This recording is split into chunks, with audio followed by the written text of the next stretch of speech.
Welcome to the next episode of the Dragon's Den podcast. Today's guests are Bryan, Lloyd, and Chad Miller. We brought these two men together to talk about the process of starting the Oklahoma Smoke Diver program. We discussed the trials, tribulations, success, and lasting impact of the program. It was an absolute honor to talk to men with such a passion and commitment to making the fire service better. We hope you enjoy listening. Welcome to the next episode of the Dragon's Den podcast. I'm Chris Scott, and I have my emotional support smoke diver co-host with me, Josh Borg, today. We have a couple of, I say this every episode, special guests, but I think all of my guests are special. But we've got Chad Miller and Bryan Lloyd. These two gentlemen hit my radar because Josh Borg, sitting next to me right here, sent me a podcast that Bryan and Chad were on. And I was listening to him and I was like, oh, this is really good stuff, to the point where I was sending him timestamps that he already knew about. Like, man, did you hear him say this? Did you hear him say that? And a lot of it was so impactful and it resonated with me a lot. And I was like, man, I'd love to talk to him one day. I'd love to bring him on.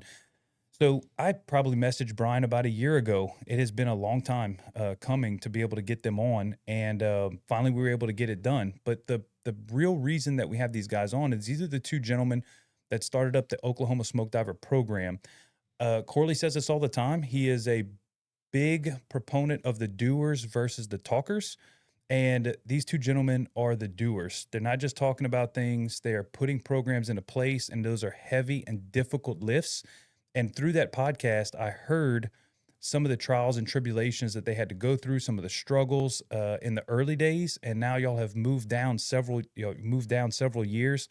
And so I want to hear about it. I want to hear about what made you successful, where the hangups were. So all that being said, I'm going to be quiet. And the way that we start this podcast always, we'll start it with Chad, a quick backstory of how you got into the fire service, and then, what you're doing now. And then the same thing for Bryan. So gentlemen, welcome to the podcast. Thanks for having us. Yeah, thanks for having us. And I'm a third generation firefighter. So my grandpa, my dad, my uncles, my brother for a little bit. I grew up as a little kid listening to those guys talk shop. I can remember sitting in my grandpa's living room just listening to them talk about fires that they went to and different things that they did. And so it's kind of just been a draw for me, I think, almost inevitable, right? Nothing really that I've ever wanted to do any different or anything else from a pretty early age. So I started my fire service career fairly young. I got into the volunteer department in my hometown right at 21 years old. Moved over to a small full-time department about a year after that.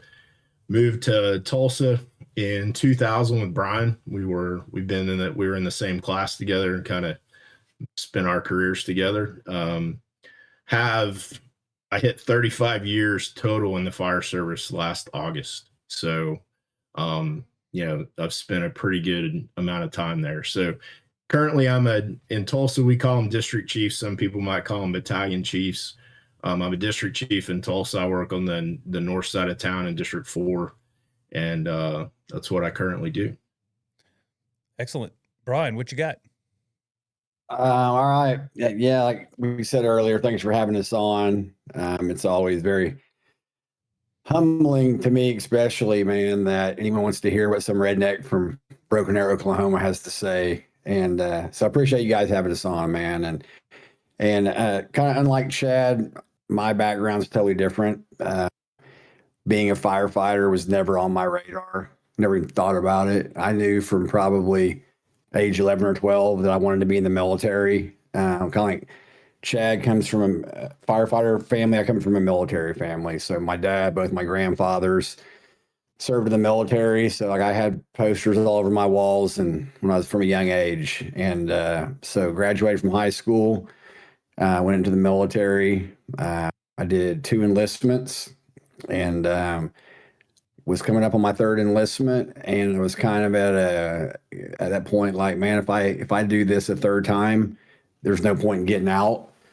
And I had a life experience happen to me that you said you listened to the scrap I talk about it. It's not like something I like to get into, but It kind of changed the direction of my life and made me realize that I wanted to get into a profession where I can help people.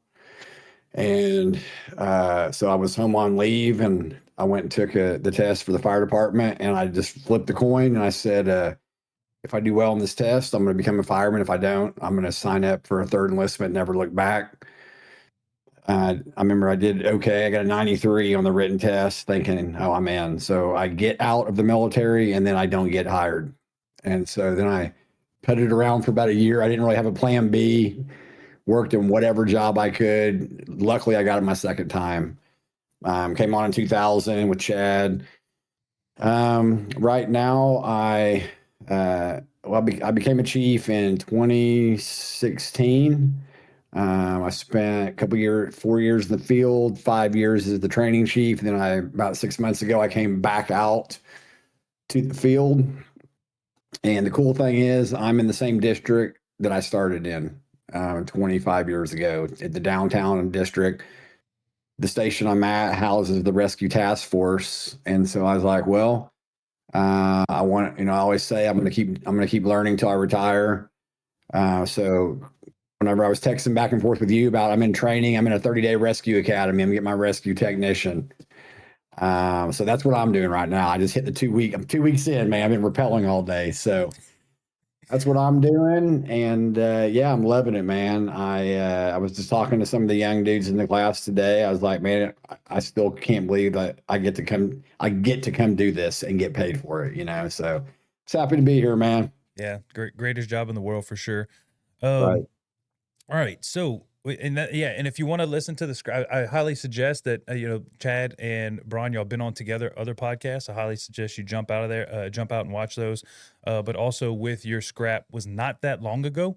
You can go back and listen to some of those impactful moments, because you're right, they were very impactful, and we're not going to deep dive into them right here either. But fast forwarding, all right, so let's get into the meat and potatoes. All right, at some point, we're just going to jump right in, cold plunge.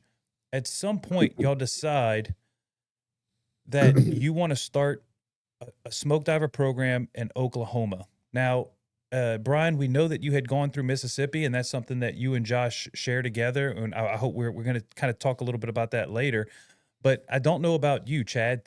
Were you also a smoke diver, or did you kind of jumped in with Bryan when he kind of decided? I mean, what was the process like? I'm rambling too much. Did y'all have conversations? What was this like?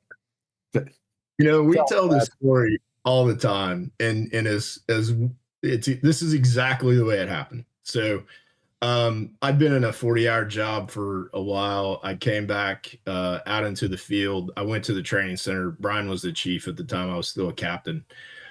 And our offices are down the hallway. And Bryan can give you some context to the why. But he literally yells down the hall, and he's like, "Hey, man, we're going to go do this smoke diver deal in Georgia." And I said, "Okay." And he said, "No, I'm not kidding." And I said, "Okay." And that was literally that was the beginning. Now Bryan has a lot more context to it and the reason why. I tell people, man, this was not my vision. This was his vision from the beginning. It was his vision to build the program. I've been lucky enough, man, to partner with him and others, and just to be able to walk this path with him, man. It's been a great path. When we came on together, we kind of went different directions in our career. We weren't super close. We kind of went different ways. And then coming back to the training center was the best thing that could have happened to me. And Bryan and I have grown extremely close in this whole process. We're best friends to this day, and I'm just happy to be able to walk down the path with him, man. That's a true statement. All right, I want to pause you right there. So he hollers down the hall, "Hey, we're going to do this smoke diver thing." Did you have any idea what you were getting yourself into? Like, were you aware of what was fixing to happen?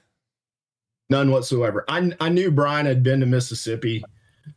We had some guys that in the department that had been to Mississippi about the same time, but I literally, Bryan and I never really talked a lot about it. I had no idea. I really didn't.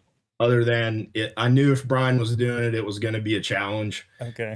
It was probably going to be tough and something, to be challenging. And so I was like, yeah, man, let's go.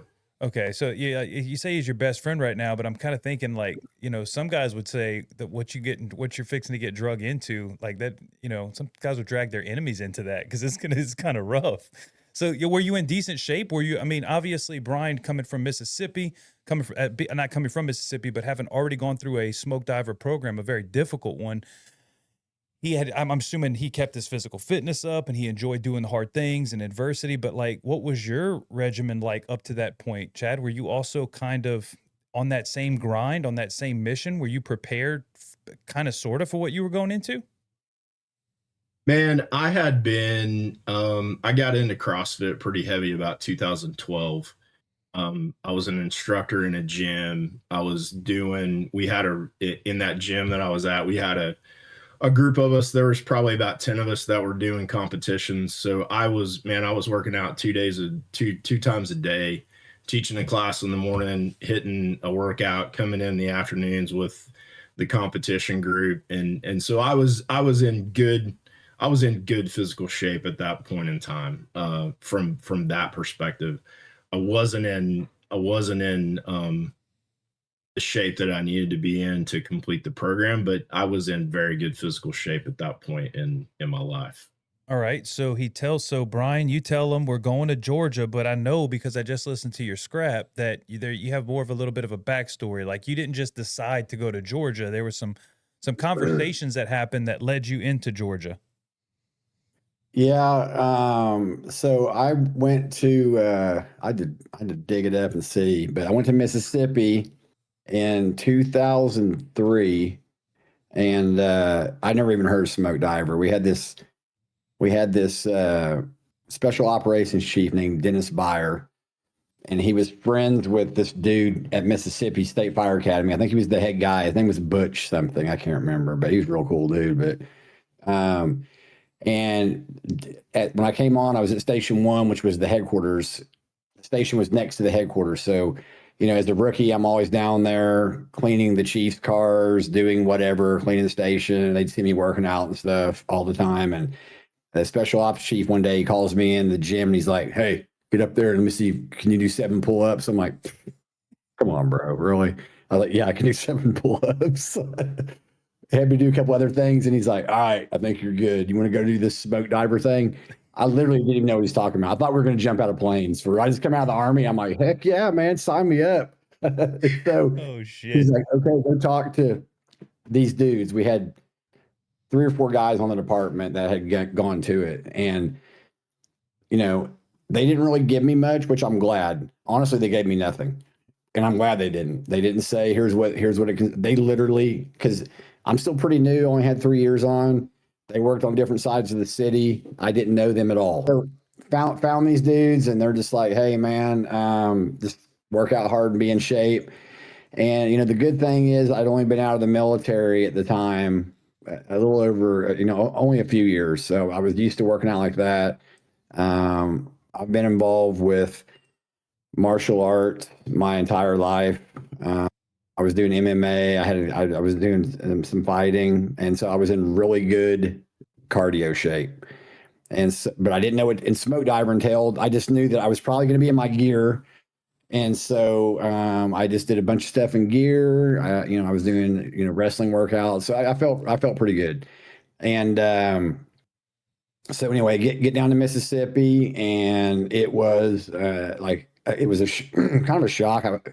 It's pretty cool. I thought I was back in the military, but a funny story is at the time they weren't taking many out of state guys. We weren't the first, but to my recollection, the only reason we got in was because our special ops chief knew their guy, and so it's run like you live there and you live in these barracks, and we show up the day before and we're talking to all these Mississippi dudes, and they're like, "Yeah, man, this is my 3rd time back, my 2nd, my 4th," and I'm starting to getting some bells going off, like, this may be a little more intense than I thought. And then this one dude's like, "Where are you guys from?" And I remember we said Tulsa, Oklahoma, and he goes, "You guys didn't ride together, did you?"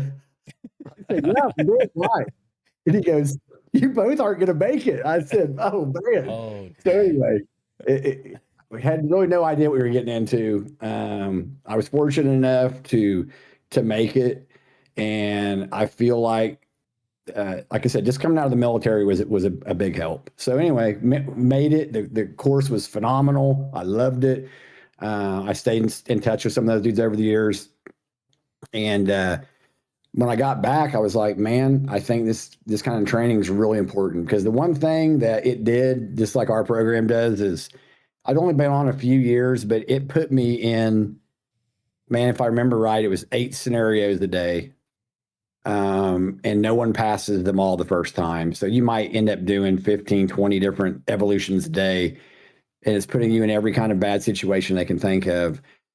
And so when I got back to Tulsa, I thought, I don't know a whole lot, but I feel like I've been in a lot of bad situations that hopefully I can stay calm if I ever encounter those. And I did encounter some of them throughout my career.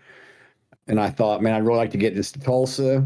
But at the time, I'm a firefighter, and it's just no one's listening to me, and I'm not like trying to speak up about it anyway. But then fast forward 11 years, or no, it's about 9 years. I was involved in a firefighter near miss. I was involved in a Mayday, where I went in on the RIT team and we pulled a dude out, and everything ended up like it all worked out. But I felt like, man, we were very lucky, and it wasn't because of my skill level. A lot of it was luck. And it started making me think back to the smoke diver, and like how much I wish we had this program in Oklahoma. And then, a few years later, I promote to chief, and I thought I was going to, the location or the district where I spent most of my time. And the deputy chief comes to my station one day, and he's like, I remember I was driving another captain, and he's like, hey, you're promoted, get in the right seat, finish the shift, be at the training center Monday. You're the new training chief.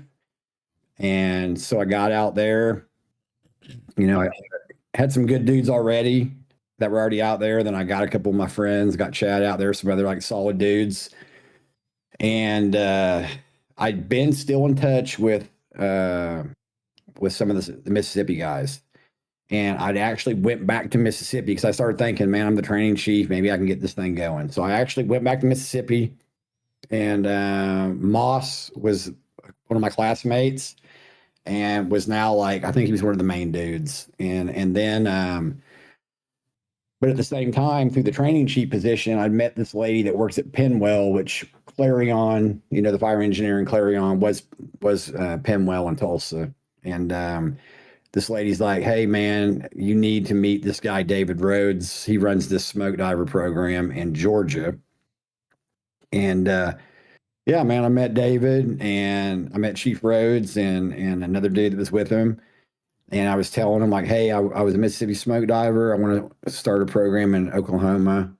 And could I come watch you guys' class and then get some tips or whatever?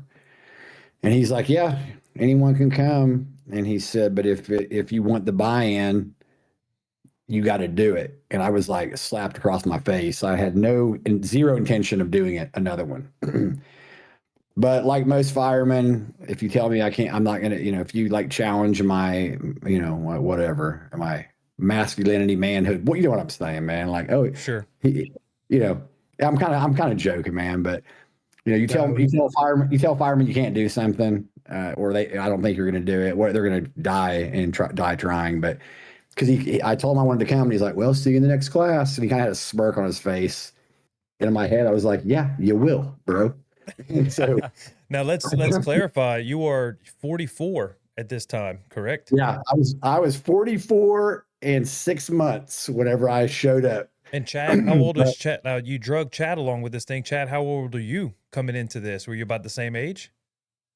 At the time I was 42. The first time we went, I was 42 years old. Absolutely geriatric for a smoke diver program. I mean, that's we took, I think, 8 dudes, and then they saw we were serious.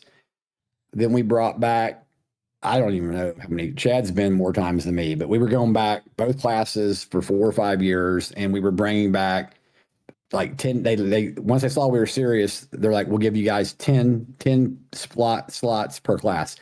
And like the third or fourth group, they pulled me to the side and they're like, why are you bringing all these old dudes, man? Is everybody on Tulsa Fire old? I said, no, these are all my boys, man. They're all my age group. So I'm like, get them all to come. They're like, we might want to start thinking about some younger dudes. Yeah, they're not going to be around much longer, Brian. Yeah, You got so to build for the next We start- generation. we start branching out and getting some young guys on board too.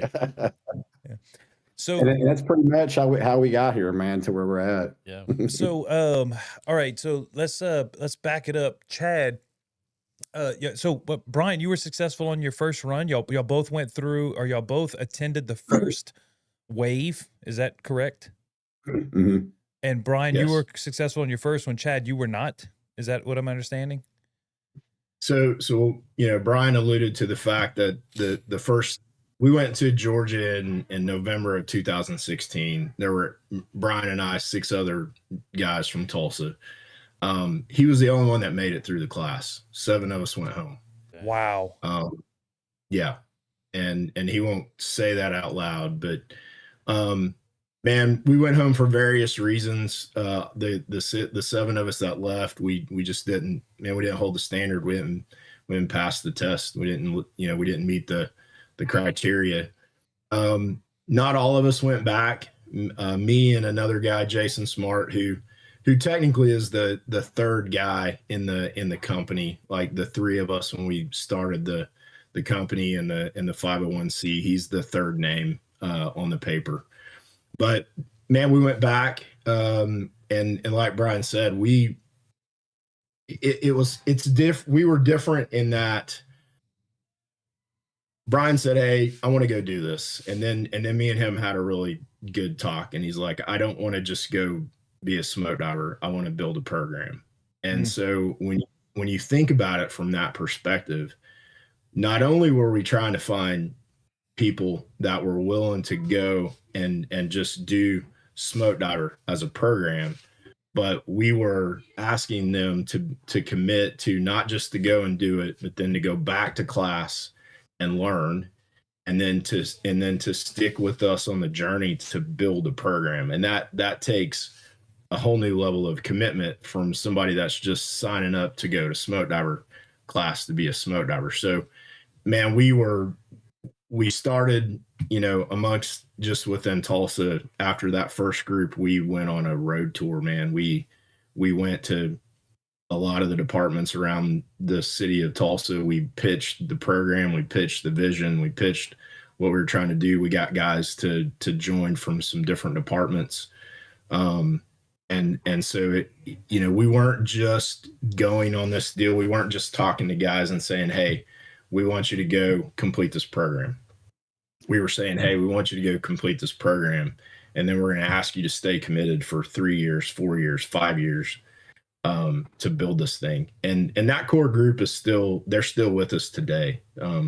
We've been at this thing for this year will be 10 years now for some of us. So, okay, Josh, if you have anything, please step in right here. I got a lot of thoughts. All right, go for it. First, I want to touch in with Brian about the Mississippi Spoke Diver program. How did that form you so young in your career, putting you on a path of that trajectory for where it sent you now? I guess that's what I would want to know. Man, it was great, man. Like coming out of the military, and I had the opportunity to take some cool training in the military. I just, like some pretty intense training. I figured the fire service would be pretty comparable. And so when I showed up to Mississippi, I was like, "Oh man, this is exactly what I was looking for, man." And I really liked it. I didn't anticipate. I went through the thing about the smoke diver program, really probably any of them, is I went through some hard stuff in the military, but it was stretched out over longer periods. Where any of the smoke diver programs, it's just like a 4 to 6 day punch in the face, and it's just like coming at you, like drinking from a fire hose, man. But Like I said, I was very fortunate to make it through, and I didn't really know what I didn't know. I was so young as a firefighter, but I knew that it just gave me this feeling about confidence. Like, man, I just went through a week, and I probably went through 50 different scenarios of bad things that could happen, and it just gave me a feeling like if I encounter any of these on the fire service, hopefully I can rely back on my training, and if nothing else, keep my head about me and hopefully help my crew. I mean, I was a firefighter. I didn't think I was going to like take over and run the show, but Right. I just remember thinking, hopefully I can stay calm, and something I have said from my time in the military is where I first heard it, and I hear it a lot in the fire service is am I going to be an asset or a liability? And I felt like when I got back from that program, it gave me the tools to hopefully be an asset to my crew. Yeah. I had a similar experience. And you talked about being an asset. I kind of had a transition in my career. I have 13 years on now. And I thought I had reached kind of a precipice where I had a lot of time on it was around 7 or 8 years. Felt really good about my skills, experience level. And then I got exposed to the weekly scrap and started listening to those podcasts. And I realized, man, there is so much I don't know. And I what I thought I was, I'm not even close to that. So that was big, and it set me on a path of seeking out, seeking out trainings, and then it set me down that path of the smoke diver programs. And I listened to you guys in your podcast where you talked about the smoke diver and building the program, and it was very intriguing.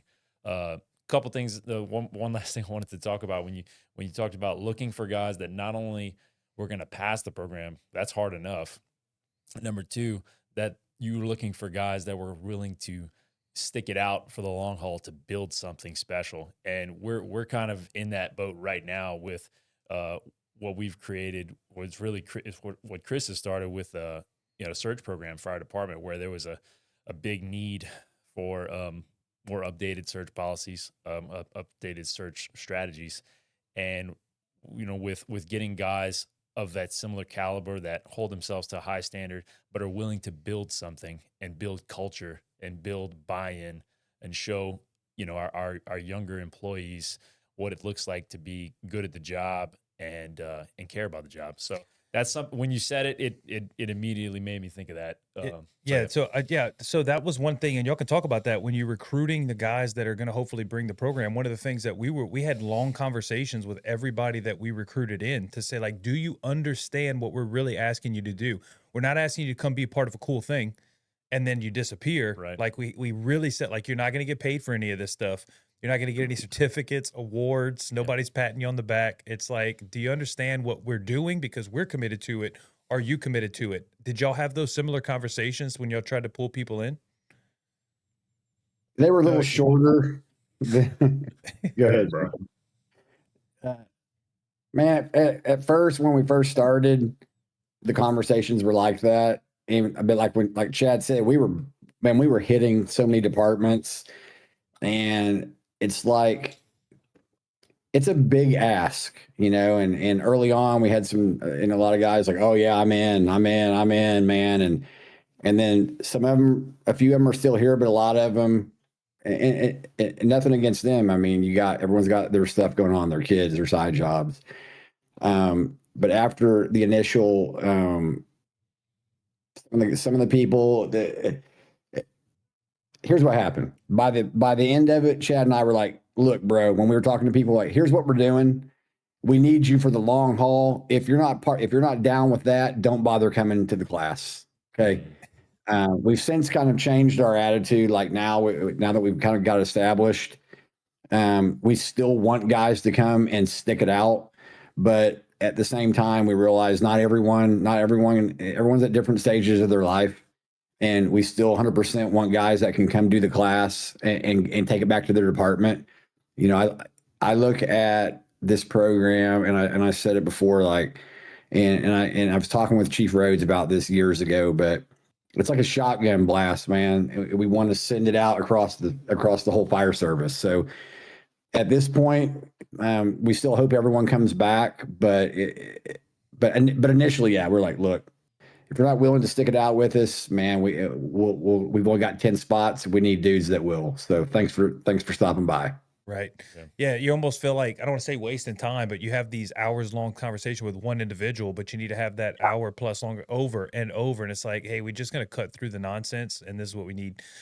Chad, when y'all first started it up, I know, because you talked about it on the previous podcast, you almost weren't able to get this thing off the ground. Y'all had on that first class, you really struggled. So I want you to kind of tap on some of the, hey, we're trying to get this thing off the ground. And man, it almost didn't go.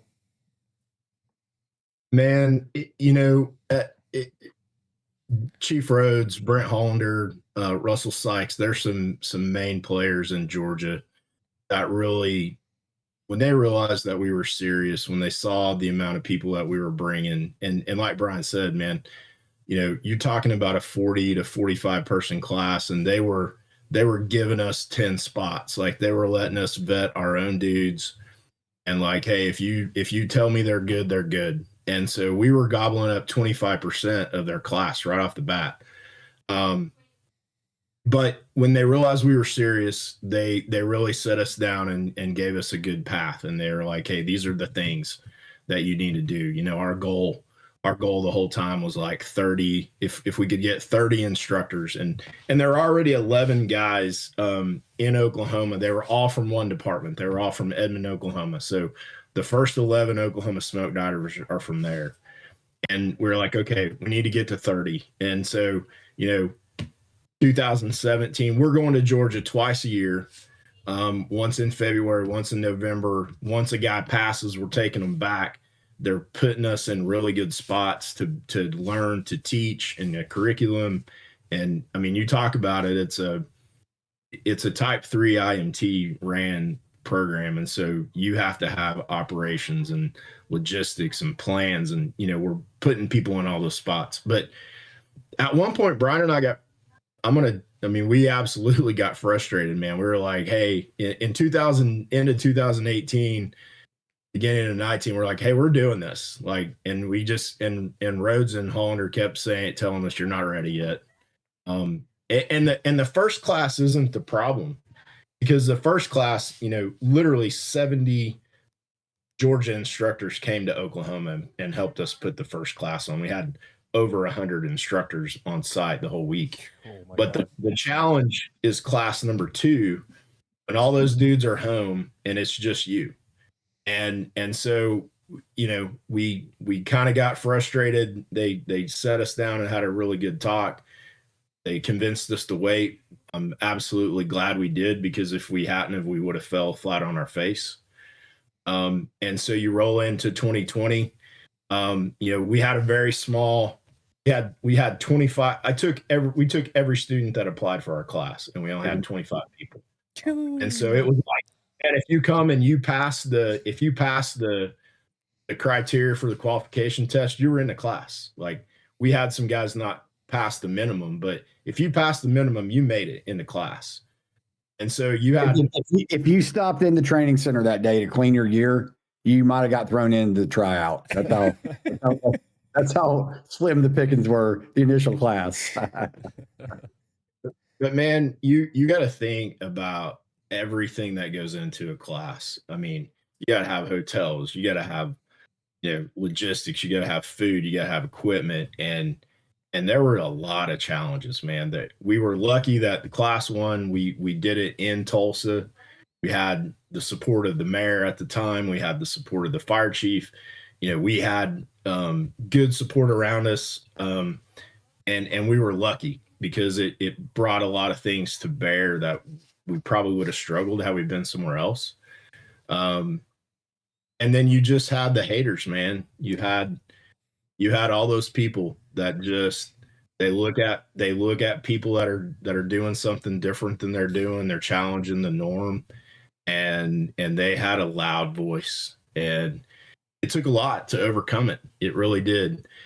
And then you take all of that to class 1, and then literally we had a lady get off the plane with COVID. Like, COVID was hitting. Patient 0. started. She might have been patient zero. And so, man, you're riding this high because you made the class made, everything went good, nobody got hurt. We graduated 11 dudes or 12 dudes, and then COVID hits and it shuts us totally down. And when we come out of COVID, we didn't have a place. We had to go find a new training location.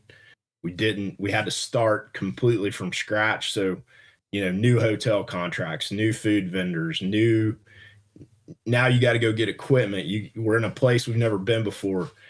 And it was tough, man. We literally spent a year going around to every training facility in the state that we could find, going, hey, here's what we are. Could we use your place? And we were at the end of the road. And when we found Muskogee, which is where we currently are now, they have this gem of a training tower, like in the middle of nowhere. It's literally at the edge of town. I'm convinced it's the best Class A burn building in the state. I had a relationship with the chief there. From me and him had done some union work together before, and when we went and pitched it to him, he was all in. Chief Jody Moore from Muskogee, like, he's the reason why we're where we are today. That guy, he bought into it 100%. He has supported us the entire way. And so, yeah, there were some big challenges to overcome. It took a lot.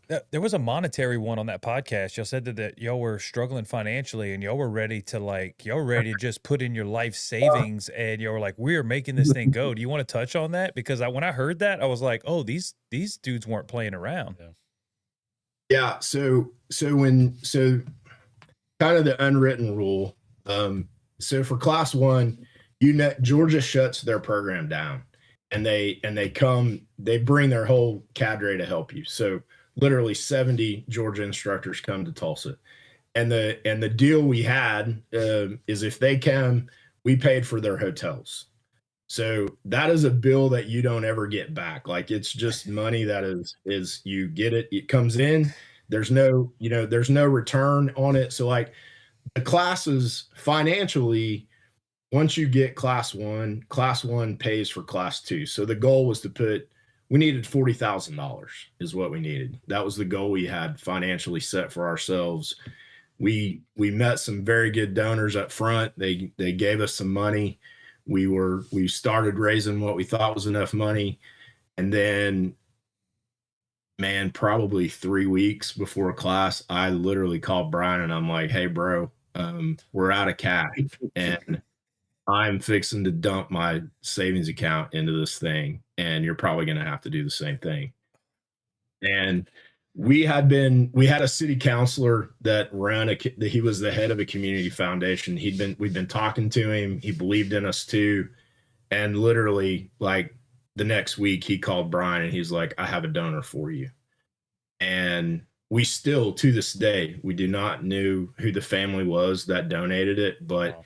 He wrote us a check for $25,000.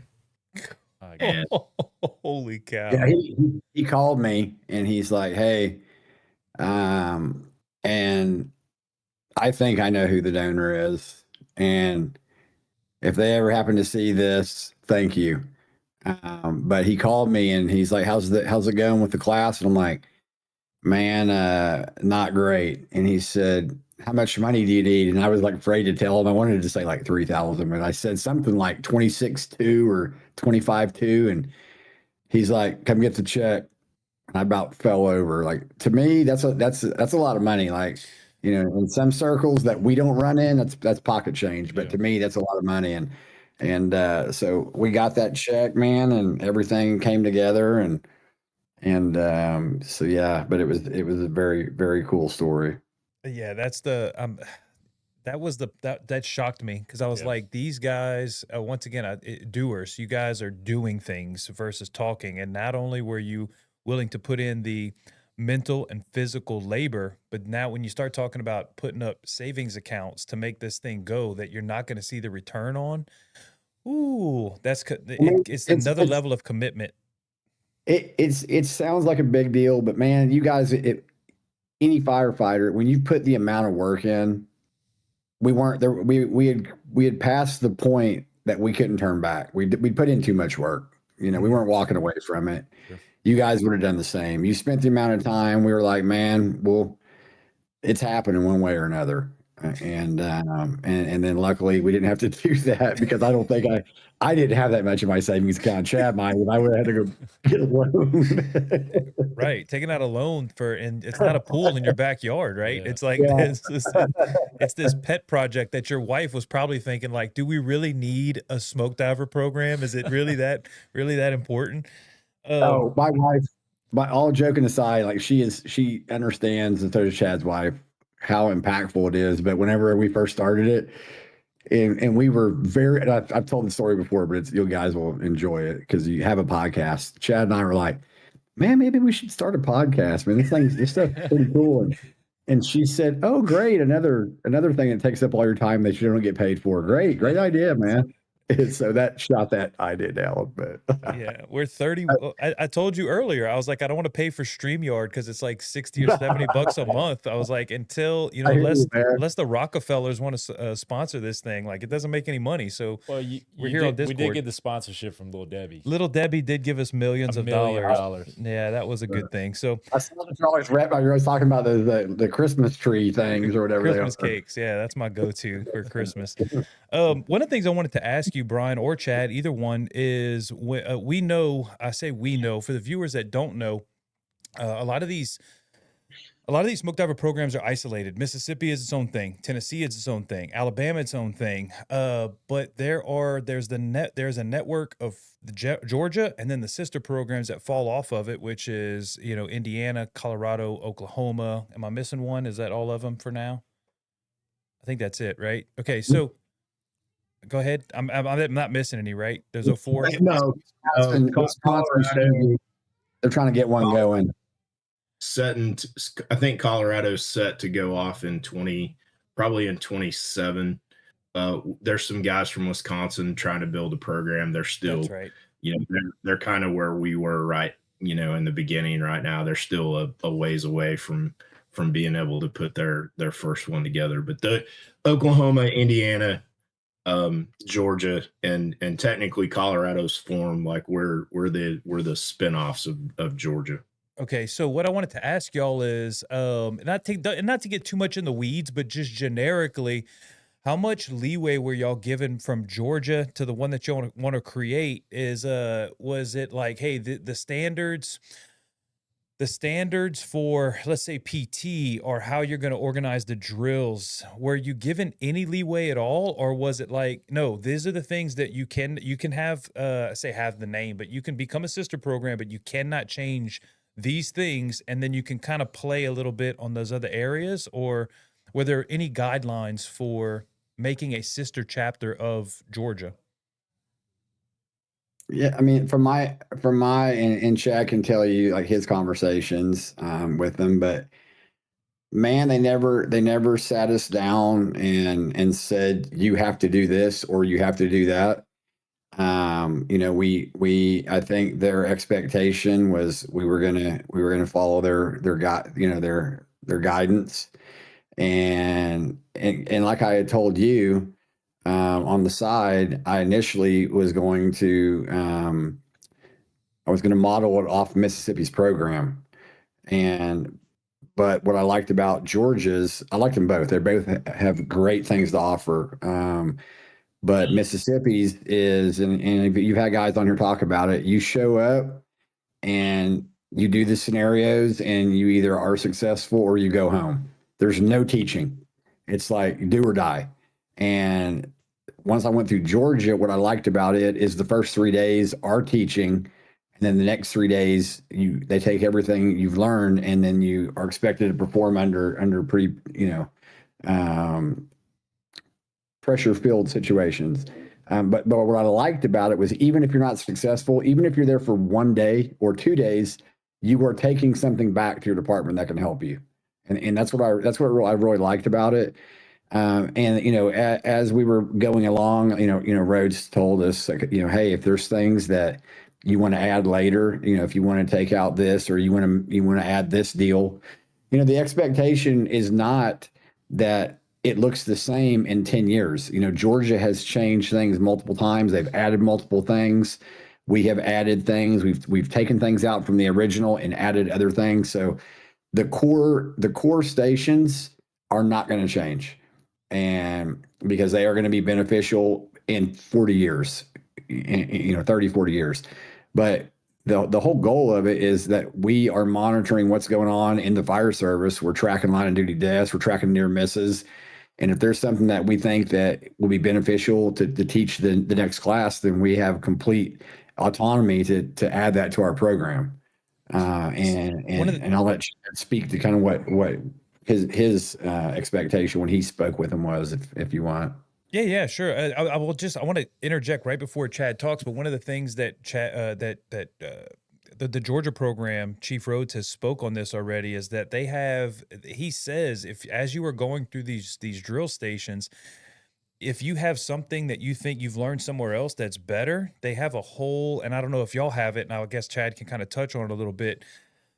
They can instantly pull it out. They'll take okay, hey, look, there's a drag that does say Georgia had never seen, that you can interject that as a student, and then it goes up to a different person. They assess whether it's a valuable thing or not, and then they can change almost mid-drill, and then boom, that becomes the next thing. Like they're not to say it's not stringent, but like to your point, if something comes along that's going to better serve the firemen and the fire service, there is an adaptable, moldable plan in place for that within Georgia. But I'll let Chad speak to that. Chad can speak to that. It's a card system, and he's runs that, so he can speak to that. So yes, whether it's an instructor, a student, like we're constantly looking for, if you can challenge something that we're teaching and you can show us a more efficient way to do it, a more expedient way to do it, we're going to take that feedback. Whoever the lead instructor is in that scenario or in that class has the ability to alter on the fly. And then we have a system. It's called a white card, a course improvement card. At the end of the day, that instructor makes his notes on his lesson plan, on his guide sheet. Hey, I changed this. We're going to add this. That comes back to our board, which we take a look at it, talk to that instructor. Hey, what did you give us a little bit more context? And then the guide sheets, they almost get it's almost a different iteration every time you go to class. Like, we're constantly updating guide sheets, making changes where we need to. The other thing I would say is, man, we spend a lot of time, the guys that run the programs, Indiana, Georgia, Oklahoma, we spend a lot of time together, and we're constantly, talking, comparing notes, seeing what the other programs are doing. We've made some changes in the past 2 years as a group. We've all sat down after some scenarios have played out, and as all three programs, as the three boards, and said, hey, we need to make these changes. We've all agreed to do it together. We've all worked together to fine tune it, to get to a new standard, a new outcome. And so, for example, Georgia does a pull drill, and we do not, and it's not because we don't believe in the pull drill.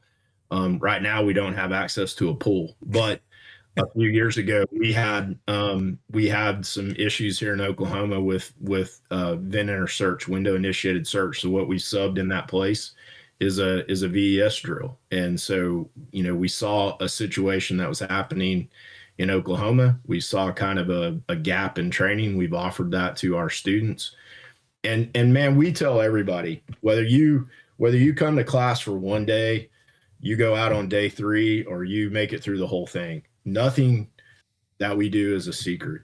It's basic firefighter skills done under high stress environments, and we want people to go share it. We want people to go back to their departments, and we want them to share what they've learned, to make the fire service better. Bryan talked about that shotgun blast. That's the only way we're going to impact the fire service in a positive way, is to take our stuff and just say, hey, here it is. Go use it, go teach it, go explain it, go share it. And that's what I think is makes the most impact to the fire service as a whole. Yeah, completely agree. Obviously, he's got his experience with Mississippi, but we just both went through OBT with Baz, and Baz, spoiler alert, him going through Georgia and Florida, OBT is structured similarly, but he says the exact same thing. Take what you learned here. He explicitly says it. Take what you learned here and go give it back to your department. So we were able to, Josh was able to use that in the recruit search to be able to take some of those structures of whether it be a drill or whether it would be, the discipline and the attention to detail and we were able to take that and kind of cookie cutter it over to make a better, just to make our area better. And we're super happy about that. I want to touch on something else Bryan said earlier, where you said whether you go for 1 or 2 days, and Chad also was, even if you're not successful, you're going to be able to use it. And I'm not going to say his name because I don't know that he wants to have it out there yet, but we have a mutual friend that had just got caught in a Mayday very recently within the last few days. And we called and we talked about it for 30 or 40 minutes. Well, he had just got through, he made it to day 4 in Georgia, and he explicitly said, and he made it a few days in Mississippi, a couple days in Mississippi. But anyway, he explicitly said that he feels like he was able to survive. He feels like it was very beneficial for him to go through that particular program. Just for even though he wasn't successful, that his Mayday turned out better because of that.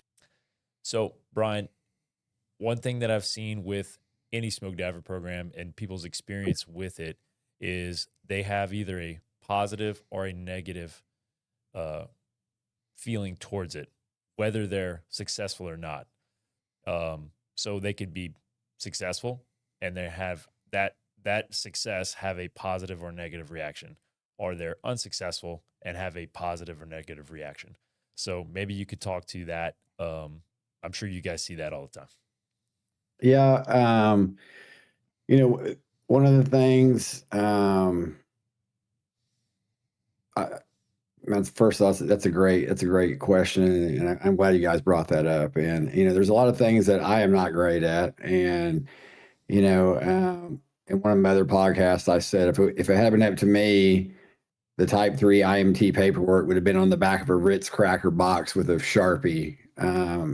But we've assembled a team that has a lot of strengths, and we all have our lane, and that I feel like that's my lane, and that is something I take very seriously. And I look at it like this: these men, and we've had one woman attempt the process. So these men and women that are coming, they, for one, I respect and look up to every one of them that are getting out of their comfort zone. They're coming to Oklahoma, and they're trying to better themselves. So that is something that we all respect. Anyone that comes through the program, and I look at it as one of my roles as the chief elder is, we have Georgia does it, Indiana does it.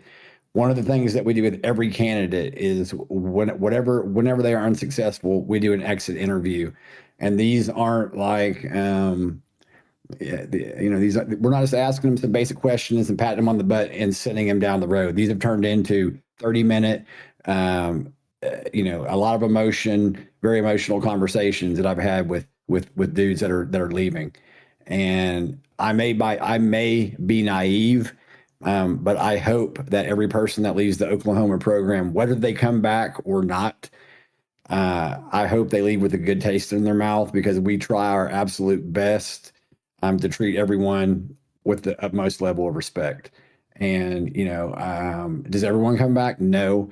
But I also know that across all the programs, we have most dudes come back. I mean, Chad told me when he wasn't successful, he thought about it every day until he was successful. And most dudes say the same thing. This has consumed me. And it's like, man, I just tell guys, like, what are you going to do now? That's a question I ask for him. Like, what are you going to do now? Like, what you do right now, define it's going to have a huge impact on your life. Like, and I tell them this, I'm like, hey, you don't have to come back. You don't have to prove anything to us. But I said, what is going to happen is 7 years from now, 10 years from now, it's still going to be in the back of your mind. It's going to eat at you. And most people, I said, so, go back, correct what you need to correct. And that's the other thing. We tell every person that's leaving, here's my number, here's Chad's number. Call us. We will, if you live in this state, we got enough guys out there now. We will get you in touch with people. It's like everyone thinks that it's like we're trying to send people home. That's counterproductive to the program. We're trying to make the program bigger so we can branch out, make a bigger impact on the fire service. We want everyone to be successful. Unfortunately, they're not, but I honestly hope that everyone that leaves Oklahoma leaves with a good taste in their mouth. That's something that we talk about every class. We talk to all the instructors, like, hey, man, these people are coming here. They're spending a lot of money. And, we're not, it's like something I always say, there's no free passes in Muskogee. But we want everyone to be successful. And I could go on all night about it, but I just hope everyone that leaves knows that and leaves with a good taste in their mouth. So yeah, that's all I got about that. And if Chad wants to throw anything in on that.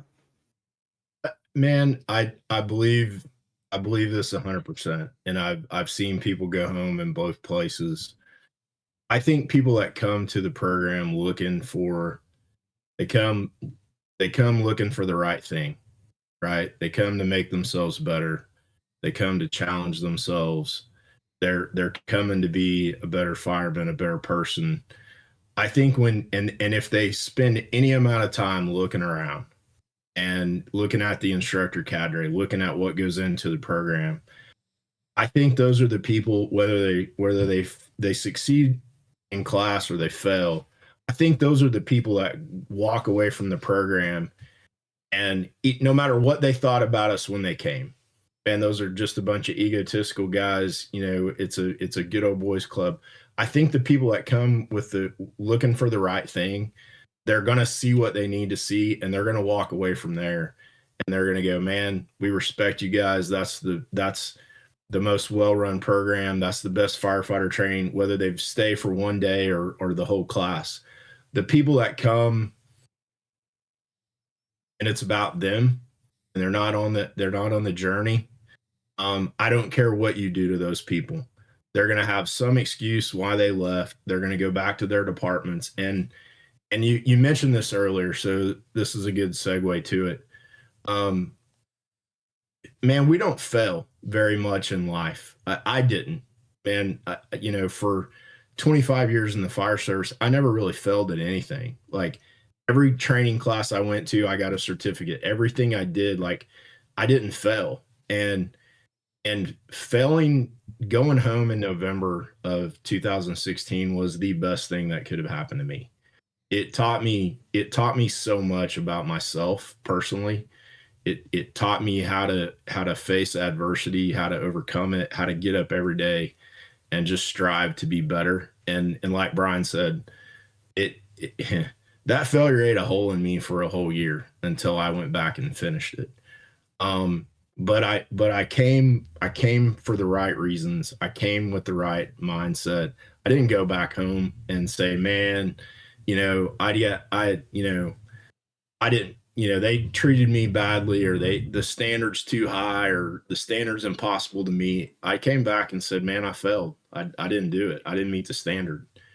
And I think if you're in it for that reason, I think if that's the journey you're on, I think you're going to have a positive attitude about it. And I think if you're in it, if you're a look at me guy and you come here and you go home, you're going to make every excuse you can find that it wasn't about you, it was about something else, and you'll talk the program down no matter which one you go to. Good, all good stuff. Yeah. I want to move to you had adversity starting that up in 2016, and now you're 10 years into this. So I kind of want a general synopsis of, you had the negativity, you had the haters, you had the financial struggles, but now you're 10 years in. There's got to be a dichotomy. How do you feel about the program now, and kind of just encapsulate the time lapse of a decade? So when we say we've been around almost a decade. We were incorporated in like right at the start of 2017. Our first class wasn't until 2020. We're about to start our sixth class, but we were teaching at fire schools. We were doing, you know, that kind of stuff prior to the first class. So just throwing that out there just to make sure we're on the same page. But Sure. kind of the whole deal was, you know, the thing that from the get-go like caught me off guard coming from the military is you know, everyone, like, there's great training available. Everyone doesn't want to go to it, but never in my 6 years in the military did I hear dudes getting, oh, hey, Lloyd's going to airborne. Lloyd wants to go to airborne school.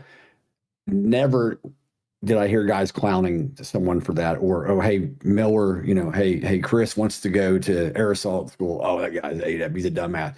Never. Like, and so whenever we got this thing started, and I started hearing like people talking the program down, it really caught me off guard. And like I was not prepared for that at all. And it was just, like I said, it really caught me off guard. And you know, man, I'm way past it now, but it really upset me. And, you know, I'm like myself and Chad and you know, Jason, Mike, and John, all these dudes that, you know, we're spending all this time, and all we're trying to do is make our department better, and make the fire service better. And I just didn't expect to push back. It really caught me off guard. And but, you know, again, like we said earlier, like firefighters are, okay, well, now we're really not going to stop. Okay. And so, you know, we kind of went through that. We had some adversity the first couple of years, and then, you know, where it's come now, like, you know, we're a decade, you know, like you said, almost a decade in. We're going to start our sixth class is now it's kind of funny, like in our department. I mean, I still hear smoke diver jokes, but most of them are good natured now, and we've kind of turned the corner, I feel like. And does everyone want to come? No, but we are getting more guys from Tulsa every class that are coming and trying out. And you know, some of the guys that were not about the program at the start have contacted us asking us to, hey, can you come put on this training, or can you come put on this training? And you know, one of the things that I learned a long time ago, and you know, my dad, you know, would tell me this stuff too, but like, if you and it's not the smoke diver program, it's life in general, but if you react and give someone a reaction, and you can't, like, they win, you know, like, all firefighters are competitive, they win. And we would tell, like, especially the first couple classes, these guys that graduated, you know, we would say, when you go back, you're going to hear this, you're going to hear that, you know, like, kill them with kindness, man. You know, do not negatively, you know, retaliate, or don't come back to say, hey, man, you know, whatever, that's cool. And because at the end of the day, we're not trying to create an adversarial relationship. We're trying to help the fire service. And so, yeah, man, that's firefighters. That's firefighters, man. Like, you, no matter what, they're going to bust your balls. And I wanted to cut you off. I want to cut you off right there, because it leads into what you said on the scrap. And it's somebody had jokingly told you in the chat, somebody that you knew, that, you know, Bryan looks like a quote guy, and you knew who the guy was, and it falls right into your favorite quote. So I mean, I hope you remember it, but go ahead. Oh yeah, man. It's in order to avoid criticism, say nothing, do nothing, be nothing. That's it, man. And so that's kind of like the 10-year. Like, you know, you had the initial, and here's another thing too. Like, and Chad and I had this conversation of, you know, we were probably a couple years in, and we'd done all this work, and we were just getting like a lot of pushback, and we were, you know, about having to spend our own money. And I remember thinking, golly, man, if I had known it was going to be like this, we never would have started. But by that point, you don't tell a couple firefighters you can't get it done. We're like, by gosh, I will freaking put a second mortgage on my house to show all of it, to show you we're doing this, man. But yeah, I mean, I feel like we're in a good place, and it's really cool that, like Chad said, the first class at the tryout, there were so few people. I was like, man, we got more instructors here than we got dudes trying out, and then going from now where we're consistently over 200 people coming to the tryouts every year. So it's pretty cool. This first class, we've got some dudes from Canada coming, That's awesome. and so to see it, man, it's just like really, it's really rewarding, and it's not like a thing like, man, we're like most firefighters, like we're just regular dudes, man. We're nothing special. And the cool thing about this program is that I love about it is once we're retired and we're on down the road and no one's going to remember us, and who cares? But the fact that we were able to, like, have a small part in getting this thing going and hopefully helping the fire service, like it's just pretty cool. It makes me happy, and so that's kind of my version of the journey. That's where we're at now, where I'm at now. Yeah, Chad, similar feelings. You want to jump in right there? Man, I'll give you a different perspective. I agree with everything Bryan said. So COVID hits, moved it. We didn't have a class in 21. We find a location, 22. We move in. 22 and 23 were a challenge, man. We were doing it with 35 instructors, 30 students, and everybody was doing everything. And now we've been blessed, man. We not only do we have 102 Oklahoma smoke divers, but we have a core group of guys they're technically Georgia smoke divers that work and live in Texas. We got a good group in Wichita, Kansas that are, they're also Georgia guys, but for all practical purposes, they're Oklahoma smoke divers. They've been with us since the beginning of the journey. And so you take 102 and now you can multiply that into like 140. We were just going through some instructor signups. We're going to hit 80 instructors this class, which is absolutely phenomenal to be at class number 6 and have 80 instructors showing up every day to help class run. And our student count, we're running a tryout in Oklahoma, in Muskogee, and one in Frisco, Texas concurrently on the same day. We're typically testing about 100 plus in each location. So the desire for the class, the appetite that's out there is phenomenal. All 3 of our programs are seeing well over 300 applicants a class. And you can only put around 40 to 42 students in a class. So, we've got good appetite, we've got good desire there. And this probably doesn't mean anything to anybody but, Bryan and I, but, we started from scratch. We've got this thing up and running. And then, 2 years ago, Bryan and I are both about 5 years away from retirement. And it's like, okay, how do we ensure that it's sustainable? Because we didn't do all this work for us to leave and it to just go in the trash. And who's taking over? Like who, succession planning. So we're talking with our core group. We've got guys identified to move up in positions. We're going to start doing some serious shadowing over the next couple of years. And then, we've got a good group that we can hand the keys over to and can walk away from this thing at retirement and be confident that it's going to continue to move forward and continue to grow. Yeah, I love all that stuff. Yeah. At the end of the scrap that I did with Corley, he asked, like, what do you want people to say about you when you retire? And I told him very similar to what you said, Bryan. If you go back and watch it, I said, I don't really, in 200 years, nobody's going to remember I would be lucky if 20 years after I retire, somebody would remember my name. So in 200, for sure, nobody's going to care. But what do I care about with this search program that we move through? Like in 50, 100 years, I want to see that program continue. That's it, because I think it's a better program. And I think more lives will be saved because the program exists. So I don't care about the name. That means nothing. It just doesn't matter. But man, the teaching does. And I think similar to y'all is what y'all are saying.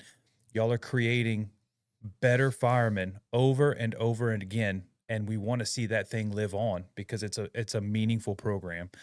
Yeah, that's good stuff. That's what's so cool about what you guys have done is you didn't have to create this program. You know, Georgia had, you know, its foot in the door for many years, and there was, you know, you didn't necessarily need to do it, but you saw the need. You saw the need to bring a program to Oklahoma, and what you've done is by creating that anchor. You know, and 10 years later, you've got something that's sustainable. That's gonna live on past you guys when you hand it off, and something that's creating, you know, a lot of culture and a buy-in for the guys that are Oklahoma smoke divers, and then that rubs off, man. It's contagious. But kind of like Chad, going back to my, like, I forgot this part in the 10-year deal was when we were looking for a new facility, like Chad said, we were calling everyone. There was literally 2 places left in the state of Oklahoma that could possibly house the program. And I had called so many, we had been told no so many times. I called, but someone's like, Muskogee, man, they got a spot. I call, and it was Jeff, Lewis, and then Jody was the chief. I get a hold of Jeff, who was like the training chief, and I'm not in a great mood. I'm fear he's going to tell me no, and I'm like, hey man, this is Bryan from Tulsa, and we're looking for a facility. Here's the program, and he's like, well, tell me more about it. And and by this point, like, my filter is completely gone. I'm being brutally honest. He's like, well, why does not everyone not pass? And, you know, why don't guys want to come? I'm like, wait, you know, I said, guess what, man? Here's the deal. It's extremely hard. And not everyone's going to pass. And you know, that's it. And I was waiting for him to say, well, and then I also said, and we're probably going to like mess up your facility and your training. I remember telling him your training center won't look the same when we leave. And I was waiting for him to say, oh man, kick rocks. And he goes, well, come on out Monday. I'm interested. No way, dude. You had spent so much time with all these other chiefs trying to do the formalities and the politically correct. But go ahead. Yeah. I'm sorry. So then we show up. Chad knows Jody. Jeff was in the Army. And then our other guy, Jason, was in the Marines. This guy, their chief, Lewis, was in the Marines. So it's like we all had something in common. You know, we had a great talk, and they were like, let's do it, man. And I just want to, every chance I get, if it wasn't for those dudes, we wouldn't be here, man. And so, like, I'm just so grateful to those guys. Yeah. It's a chain thing that I talk about all the time. I literally talked about it today. It's the domino effect. Like, that was a critical component. Y'all were a critical component, but that was also the donor was a critical component. yeah. So they were just key to that, letting that thing continue to flow. Excellent stuff. So y'all are going good. It's in a good spot. Let's move on to, you had a couple of, you know, we don't have a live podcast because my name's not Corley Moore and I don't get tens of thousands of viewers. So, but we did have a couple of guys that wanted to ask you some questions. I'm going to keep them anonymous, but one of the questions that they had for you was, in multiple smoke diver programs, standard is brought up often. And for Oklahoma, I don't want to screw it up, but the standard is the standard. And I think that's shared in Georgia and other places. I could be wrong. Correct me if I'm wrong. But they want to know, in your mind, what is the standard? Define the standard in your own words. Chad, you want me to go first or you want to go? No, go ahead. Man, I took some notes on that because what I thought, you hear people across the whole fire service saying, uphold the standard, uphold it. And it's like, I'm kind of a smart aleck. So I'm like, what does that mean, man? What is the standard? Most departments, they don't have a lot of departments don't have a mission statement. And so they have a standard, you know, depending on who you work for. And to me, and I know that the core group of the guys in the smoke diver program, the standard to me, when we say the standard, it's simple, man. It's like this. If someone, and I don't know, I know you guys are you both married? Yes, correct. Okay. So if someone said, hey, 30 days from now, this tragedy is going to happen to your family, okay, and you live in this city, and this is the fire department that's going to respond to you. Um, the standard is the expectation that you would have those firefighters to train for the next 30 days to be able to handle the situation that's going to befall you and your family. That's the standard, man. The standard is that you are training, and it's like, I get like a lot of pushback on this. Like, I'm not like some psycho. Like, I'll sit around and I joke. Like, I've sat around and watched Naked and Afraid episodes for 3 hours at the stations. Like, I like the TV time. I like to chill and all that. But the standard is, man, that we realize that that saying that when we get called it's someone's worst day, that's the truth, man. And it's easy to say that, and I'm not going to get into it now. I spoke about it on the scrap, but I had a personal experience that solidified that fact, and it hammered it home to me, man, that the people that are calling us, they don't get to pick who shows up, and they get to pick whoever's the closest, man. And I just know that it sounds like you hear it all the time, but who would you want coming to take care of your family?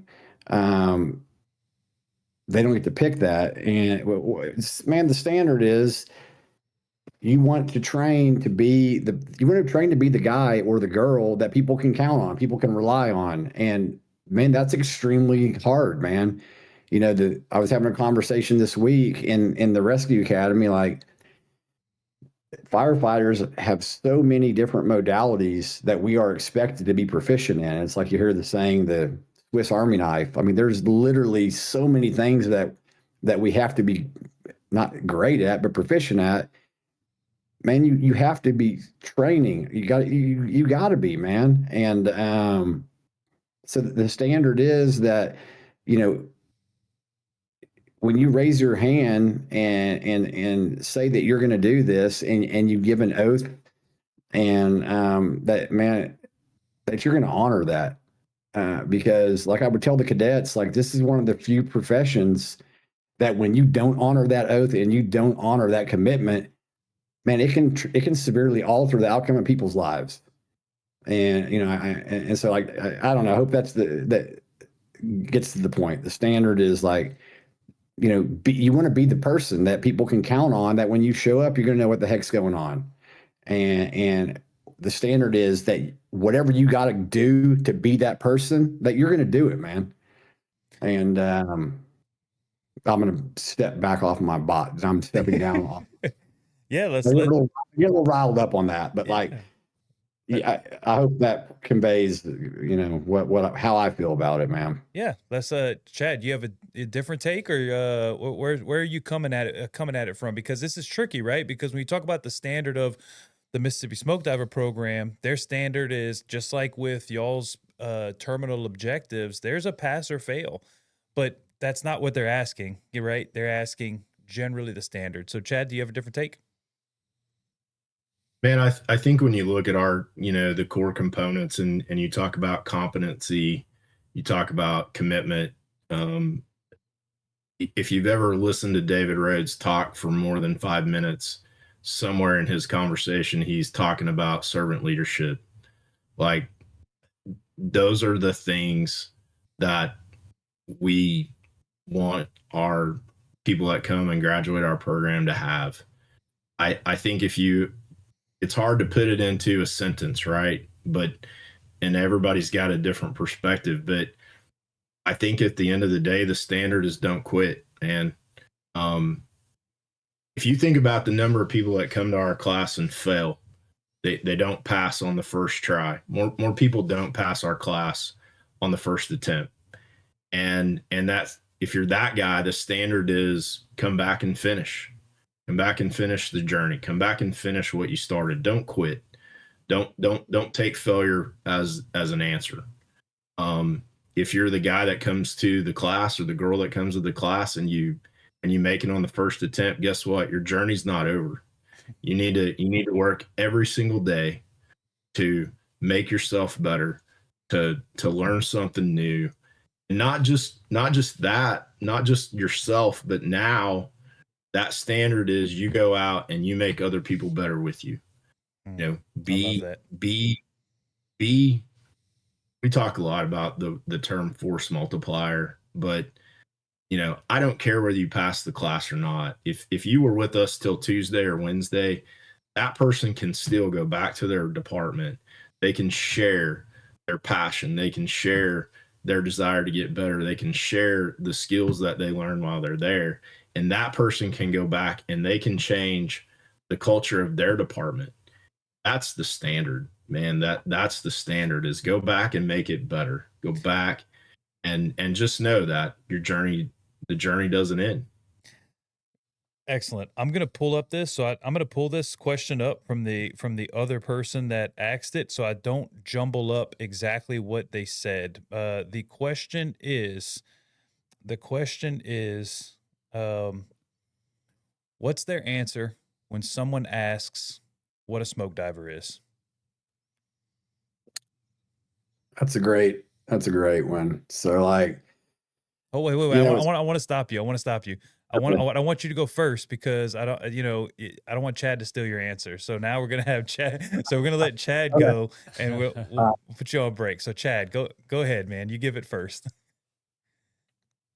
Man, if you lined every single person up that I'm staring at a picture right now on my computer screen from the last class. There's 100 instructors in this picture. We're all lined up in Georgia. There's not one person in that picture that looks the same, that acts the same, that's from the same background. The smoke diver is the guy or the girl they're in it to make it better. They're in it to make themselves better. They're in it to make the fire department better. They're in it to make the people around them better. And at the end of the day, they're in it that when the tones drop and you run out and you get on the rig and you go out the door, you're going to get the job done no matter what the problem is on the other end. Whether it's picking somebody up off the floor that's having a bad day, whether it's going to a medical emergency and cardiac arrest, whether it's a fire with people hanging out the windows, you're gonna get there and you're gonna be the person that makes a difference, makes a positive difference, and solves that problem, regardless of what the problem is. That's what a smoke diver is. All right, Bryan, what you got? Yeah, I figured you were going to ask that one because we're asked that one a lot. And, first, let me be clear for any non-firefighters, watching this, it is, people are always like, oh, it's like the special forces of firefighting or this. It is not that, man. That's an insult to the special operations of the United States military. This is a 6-day class. It is a 6-day. We are able to get a lot of stuff in that 6 days. I had a chief tell me, or he asked me, he's like, man, I've got like 4 smoke divers in my district. Now he's got like 8 or 9. He goes, what does that even mean? And I kind of like what Chad said. I'm like, man, you've got guys that they've been taught, the value of servant leadership. These are the guys that are going to come back. They're going to learn it. They're going to take everything they've learned and they're going to humbly share that with the rest of the district. But not to be dramatic, because it's not. It just is what it is, man. And some people aren't going to like hearing this and think it sounds cocky, but it is. It is what it is, and what that means, at least the guys that we graduate, that it's the guys that if there is someone inside that structure, they're going to come out with them or they're going to leave in an ambulance. And I honestly believe that from the men that we graduated from our program. It is the dudes that are 100% bought in to the mission of the fire service. And what's funny though is, like Chad said, there's no physical, there's not like one set body type. I remember like going to Georgia and seeing some of the instructors, like, man, at the first of the week, like, man, if that dude make it, I'm gonna breeze through this thing, man. But everyone looks a little different, but you can't account for what they got in here. But that's the commonality of the men and women that pass this program, is they all have that thing right in here, that they're 100% bought in, and they're either going to get it done or they're going to get it done, man. And that's what being a smoke diver means to me. Excellent. I can't, Josh, You want to touch on that? Because I want to speak on this, but I'm not a smoke diver. So What a smoke diver means to me. yeah, just touch on it because I Yeah. want to talk about OBT for just a second. Yeah. But go ahead. They both had, I mean, fantastic answers. I agree with both of what you said. In my experience, what it meant to me is I think you I can't remember who said it, but there's not many things that we fail at anymore. And I think that's what scared me and intrigued me so much about it. It was terrifying because I was like, there's a high chance of failing, but it intrigued me because it's like there's something there that's special. And what a smoke diver is to me is there is something different to a smoke diver. They have something in them, whether it's something different up here or something different here, in the head or the heart. For me, I guess it was a little bit of both. I had to dig deep within myself to find it. I didn't have an easy time, but what it taught me is that I'm capable of much more than I realized, and that is invaluable on the fire ground. And hopefully, it's I can bring something to others that I serve and other firefighters that I can help teach in a small way. So that's what it means to me. Yeah, I want to say with OBT, you get all those guys, all those black shirts, right? And what I feel, and y'all have to have the same feeling, is like I don't want to talk bad about the department that we work for, but you get guys that are not all bought into the system, right? You get guys that don't maybe push as hard as you want them to push, or they don't love the job the same way as you do, but damn, they really do at OBT. Like all the guys there, all the black shirts, and I bet y'all have the same feeling. You're like, I know that y'all are in, right? You don't have to ask the question. You don't have to like discuss it or talk about it. You're like, I know what y'all are about, and I want to be around you guys. I want to be part of the thing that y'all are a part of because it's so damn cool because like you feel it. And I have a feeling that there's some of that with smoke diving. I have to have a feeling that there's like that group, you don't even have to discuss it. It's just there. It's innate. Bryan? Yeah, that's it, man. You're around, 100+ dudes that all love the fire service as much as you do. And it's awesome, man. It's like Chief Rhodes says, it's when you come back to class every year, it's like a recharge of your batteries. And don't get me wrong, like I love Tulsa Fire Department, and we got awesome dudes and girls, men and women, and but it's when you go back to class and you're around all those people, and I learned this in the military, and smoke divers the same. There's a bond that is created through shared suffering. And when you look around and you're like, man, this dude did the same thing I did, and he didn't quit. I know this guy's not going to give up, and I know I can count on this dude. It's like a special relationship, man. And that's what I really like about it. If I was still on a truck, and I had to pick a crew, any of those dudes, I'd take any of them. It's just dudes that are bought in, man. The men and women that are bought in, and it's like I've said this before. I saw this quote years ago, and it said, "If your circle doesn't make you want to step your game up, it's time for a new circle." When we go back, and when I go back, and every time we have a smoke diver class, the men and women there are, man, they're on top of their game. They're teaching this, they're taking that, they're doing this. Like they're not just coasting. They're all trying to get better. And then it makes you, from our competitive nature, like, oh yeah, well, you just took 2 classes, I'm taking 3. Like it's contagious. And it's when you're around people like that, it makes you be better. And that's one of the things as I've gotten older and closer to the end of my career. I love it, man. I love being around all these young guys, and they're doing all this stuff, and it makes me want to stay engaged, and it's kept me passionate, and it's just great, man. Yeah.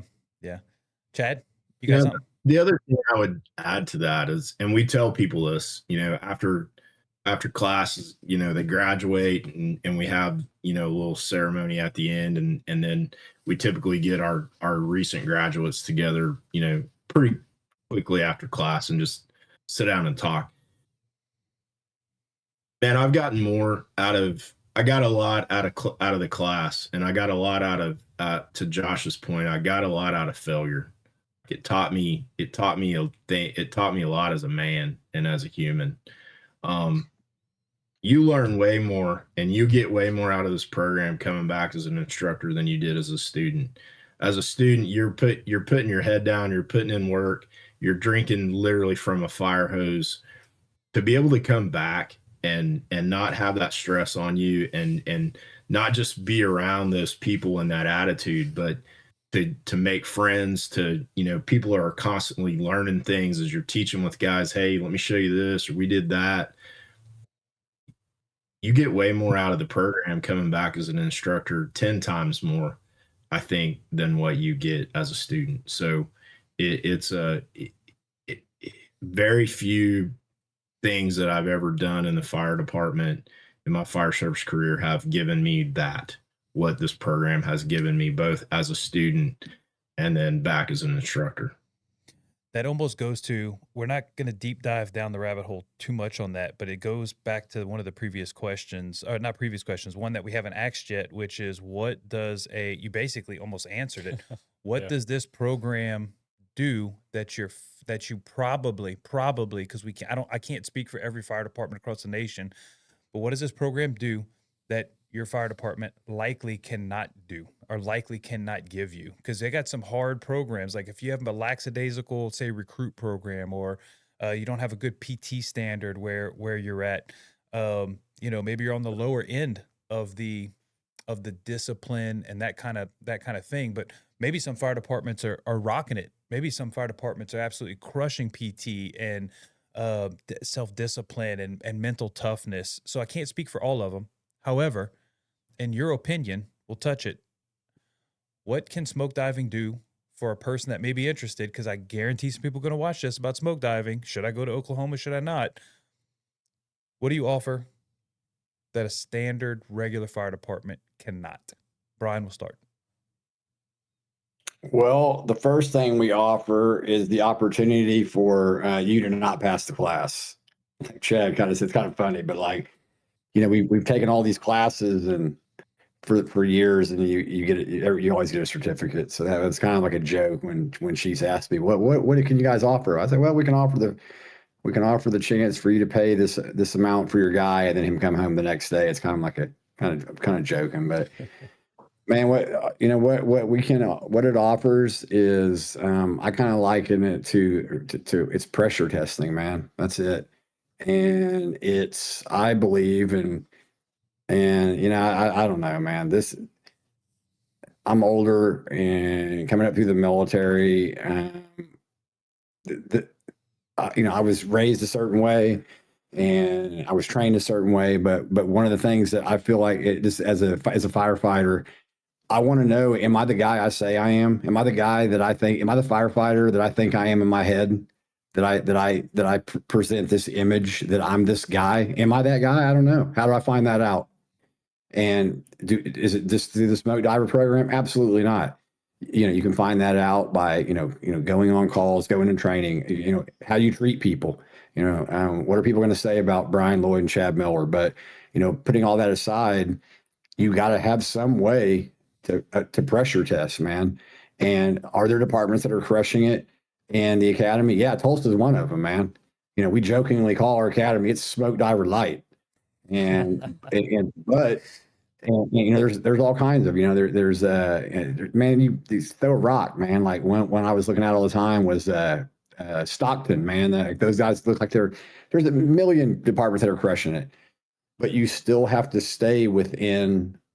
You still can't do certain things that we're able to as a 501c, man. We're able to, there's this. That the short answer is pressure testing. We run it. It's a lot like a military program. We are making people uncomfortable. We are taking them out of their comfort zones. Are we belittling people and cussing up one side down the other? No.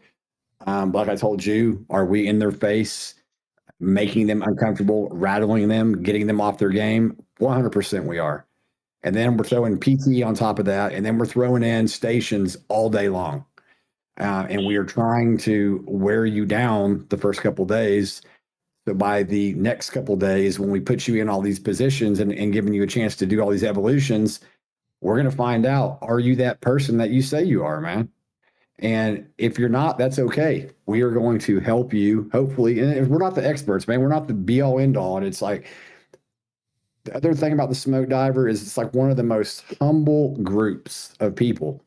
And one of the really cool things is our past chief and deputy chief, we flew them out to Georgia and they stayed. And as I was driving them back to the airport at the end of the week, our last fire chief looked at me and he's like, man, that was not what I expected. I thought it was going to be I can't say the exact verbiage he said, but he's like, I thought it was going to be this, a bunch of cocky, guys, and everyone was like super nice, and you could tell they were glad to be there, and so it's guys like that. But we're going to take you out of your comfort zone, and we're going to give you the opportunity to find where you're at, on your journey, and if you want us to, and if we're able to, we're going to help you, raise the bar.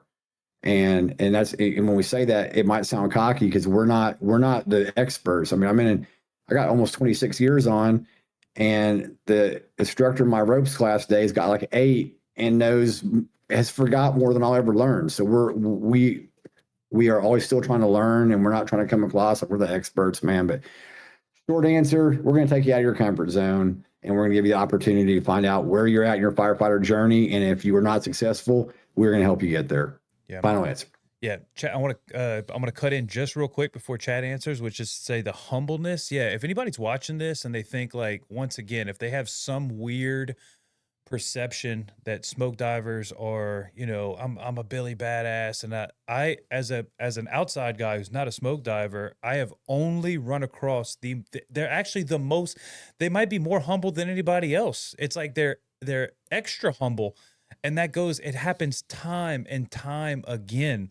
So I highly respect you guys. I've said that multiple times to just about everybody that runs across to the man in the, you're a quote guy, man in the arena is my favorite Oh, yeah. line. The guys that toe the line, I just have so much respect for. But my point is even the guys that get through and they do all the stuff, they could one shot every state. That guy that one shots every state is very likely an extremely humble individual. Now, are there outliers? Yeah, of course there are. I haven't run into them. I've heard stories, but I haven't run into them. All of my buddies that are smoke divers are wonderful human beings, especially that one. But that's another thing. All right, I wanted to sidetrack right there to emphasize that point. Chad, sell us on the program. What can you do? What can you offer that your fire department probably can't? In order to be prepared, you're going to learn as much about yourself preparing to come to class. Like, our training program is 12 weeks long physically. And if you have to get up out of bed every morning and go to the gym or to the station or to your training center, just that a level of discipline to be committed every single day. Some days you got to make 2 workouts a day, just to commit yourself to come to class prepared. You're going to become a better person. You're going to become a better fireman. You're going to learn a lot about yourself just in the buildup, right? Josh said it earlier. It's like, to learn that you are capable of so much more than your mind tells you that you are. Like, I tell everybody the same thing. At some point in the week, I don't care who you are, you're going to break. And your mind is going to tell you, I don't want to be here anymore. It's too hard. It's too cold. It's too far from home. My kids miss me. And I'm not going to tell you the exact words I tell the students, but basically you have to know your why. You have to know why you are there. And when that break moment comes, you just got to tell your brain to shut up. You got to visualize your why, and you just got to put your head down and go back to work. And the fear of failure it motivates a lot of people in way different ways. What can we give you that nobody else can give you? We're going to put, you look at Thursday and Friday, we may wind up, the students that are left on Thursday, you know, we do some team evolutions on Thursday, and somebody's got to be in charge. For lack of the better term, somebody's got to be the captain, right? We've had Thursdays where there is not a guy with any rank whatsoever in that group. And so you're putting firefighters that may have 2 years on the job or 3 years on the job. You're putting them in leadership positions. You're teaching them a skill set that they might not get in your fire department for 10 more years. You're giving them the ability to be in charge, make decisions, work as a team. You're giving people some experience that it may take them 5 more years to come back and get in your department, depending on what size you have, you know, what kind of run volume you have. So we offer some opportunity to get into some situations and have some experience that you may not get for a long amount of time. And that's going to be when you go back to your department and it's 2 a.m. and you're tired as hell, and all you want to do is get back on the truck and go back to the station, and something bad happens. We've already put you in that position, and we've already said, hey, what are you going to do? Are you going to quit? Are you going to pick your stuff up and you're going to go solve this problem? And that's what we offer. That's what we offer that you can't get at your normal fire department or your normal training school or whatever. Yeah. Donald Smith talked about that Mississippi guy, graduated not too long ago, and one of the things that he had mentioned, I've mentioned it probably 4 times on this podcast. I thought it was super impactful. In one of the evolutions in Mississippi, all of them are hot, but one specifically hot. What happened was, after he got out, he went and had another house fire, and he was instantly able to reference the more difficult spot in Mississippi. And he said on this podcast, he goes, oh, I'm okay. Like, I'm okay here. I know what I went through over there, and this is not that, and I can continue to operate.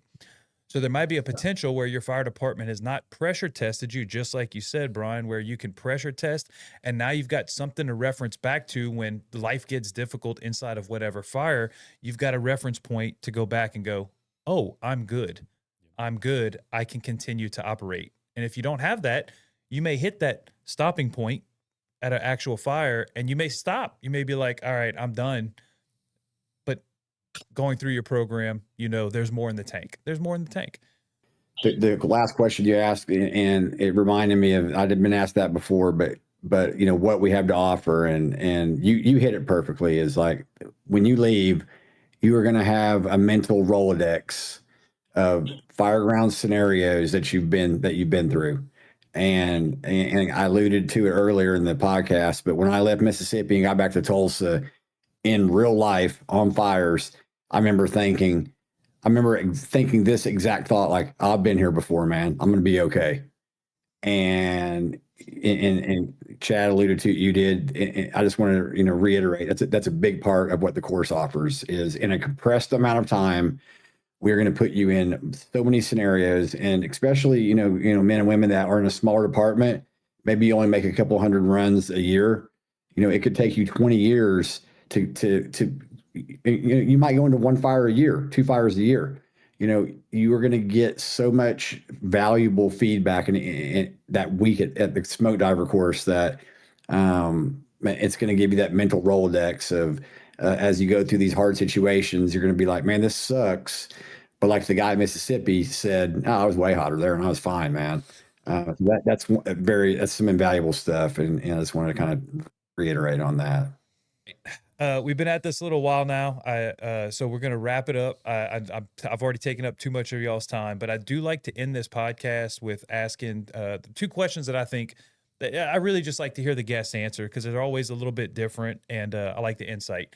The first one, mentors are important to me. They're important. I think that they are, they can be a vital part of our fire service career, especially when we have good ones. So this is my opportunity, or this is your opportunity, for you to say those guys' names out loud, the guys that you really think invested in you as a fireman to help you move through your fire service career. whether they're telling you you're screwing up and they let you know you were screwing up, or that you did good, or they pushed you, or that you were really struggling with something in life.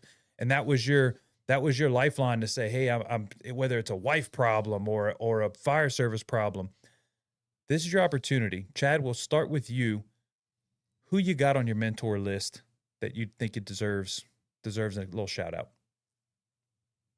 Man, that's a tough question, because you don't want to leave people out, right? But I've had a few people that have been pretty impactful in my career. Early on, I think a guy named John Dyer, who was one of the captains in my district, he's this giant bear of a man, but he taught me more about being a man.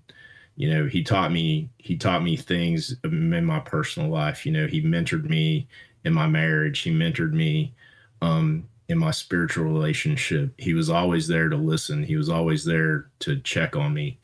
Move into that, John Steiner's another one of those guys. Like he saw something in me really early in my career. He helped put me in some good positions. He challenged me to grow and to look at other things in the fire service. And so, those guys, late in my career, there's a guy named Mike Bailey who was my chief for a while.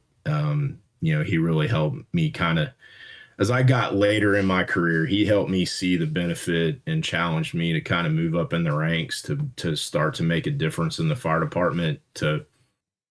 He let me understand that, as I promoted, there were things that I did for me as a firefighter, as a fireman. And then as I got later in my career and I moved up into different positions, those were things that he challenged me to do to make the fire department better and to make our fire department better. So, I don't think we could go through this. David Rhodes has been he's been a mentor from the minute that we met him.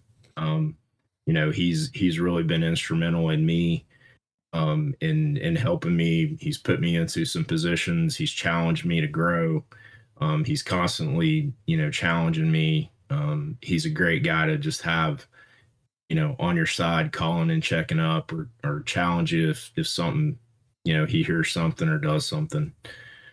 At the end of the day, Bryan and I have gotten extremely close in the last decade. And no matter what's going on in my life, man, whether it's something challenging in the fire department, whether I got something going on, he's always there to call me and just say, hey, man, how's it going? What's going on? And so, that's my group. Those are my names.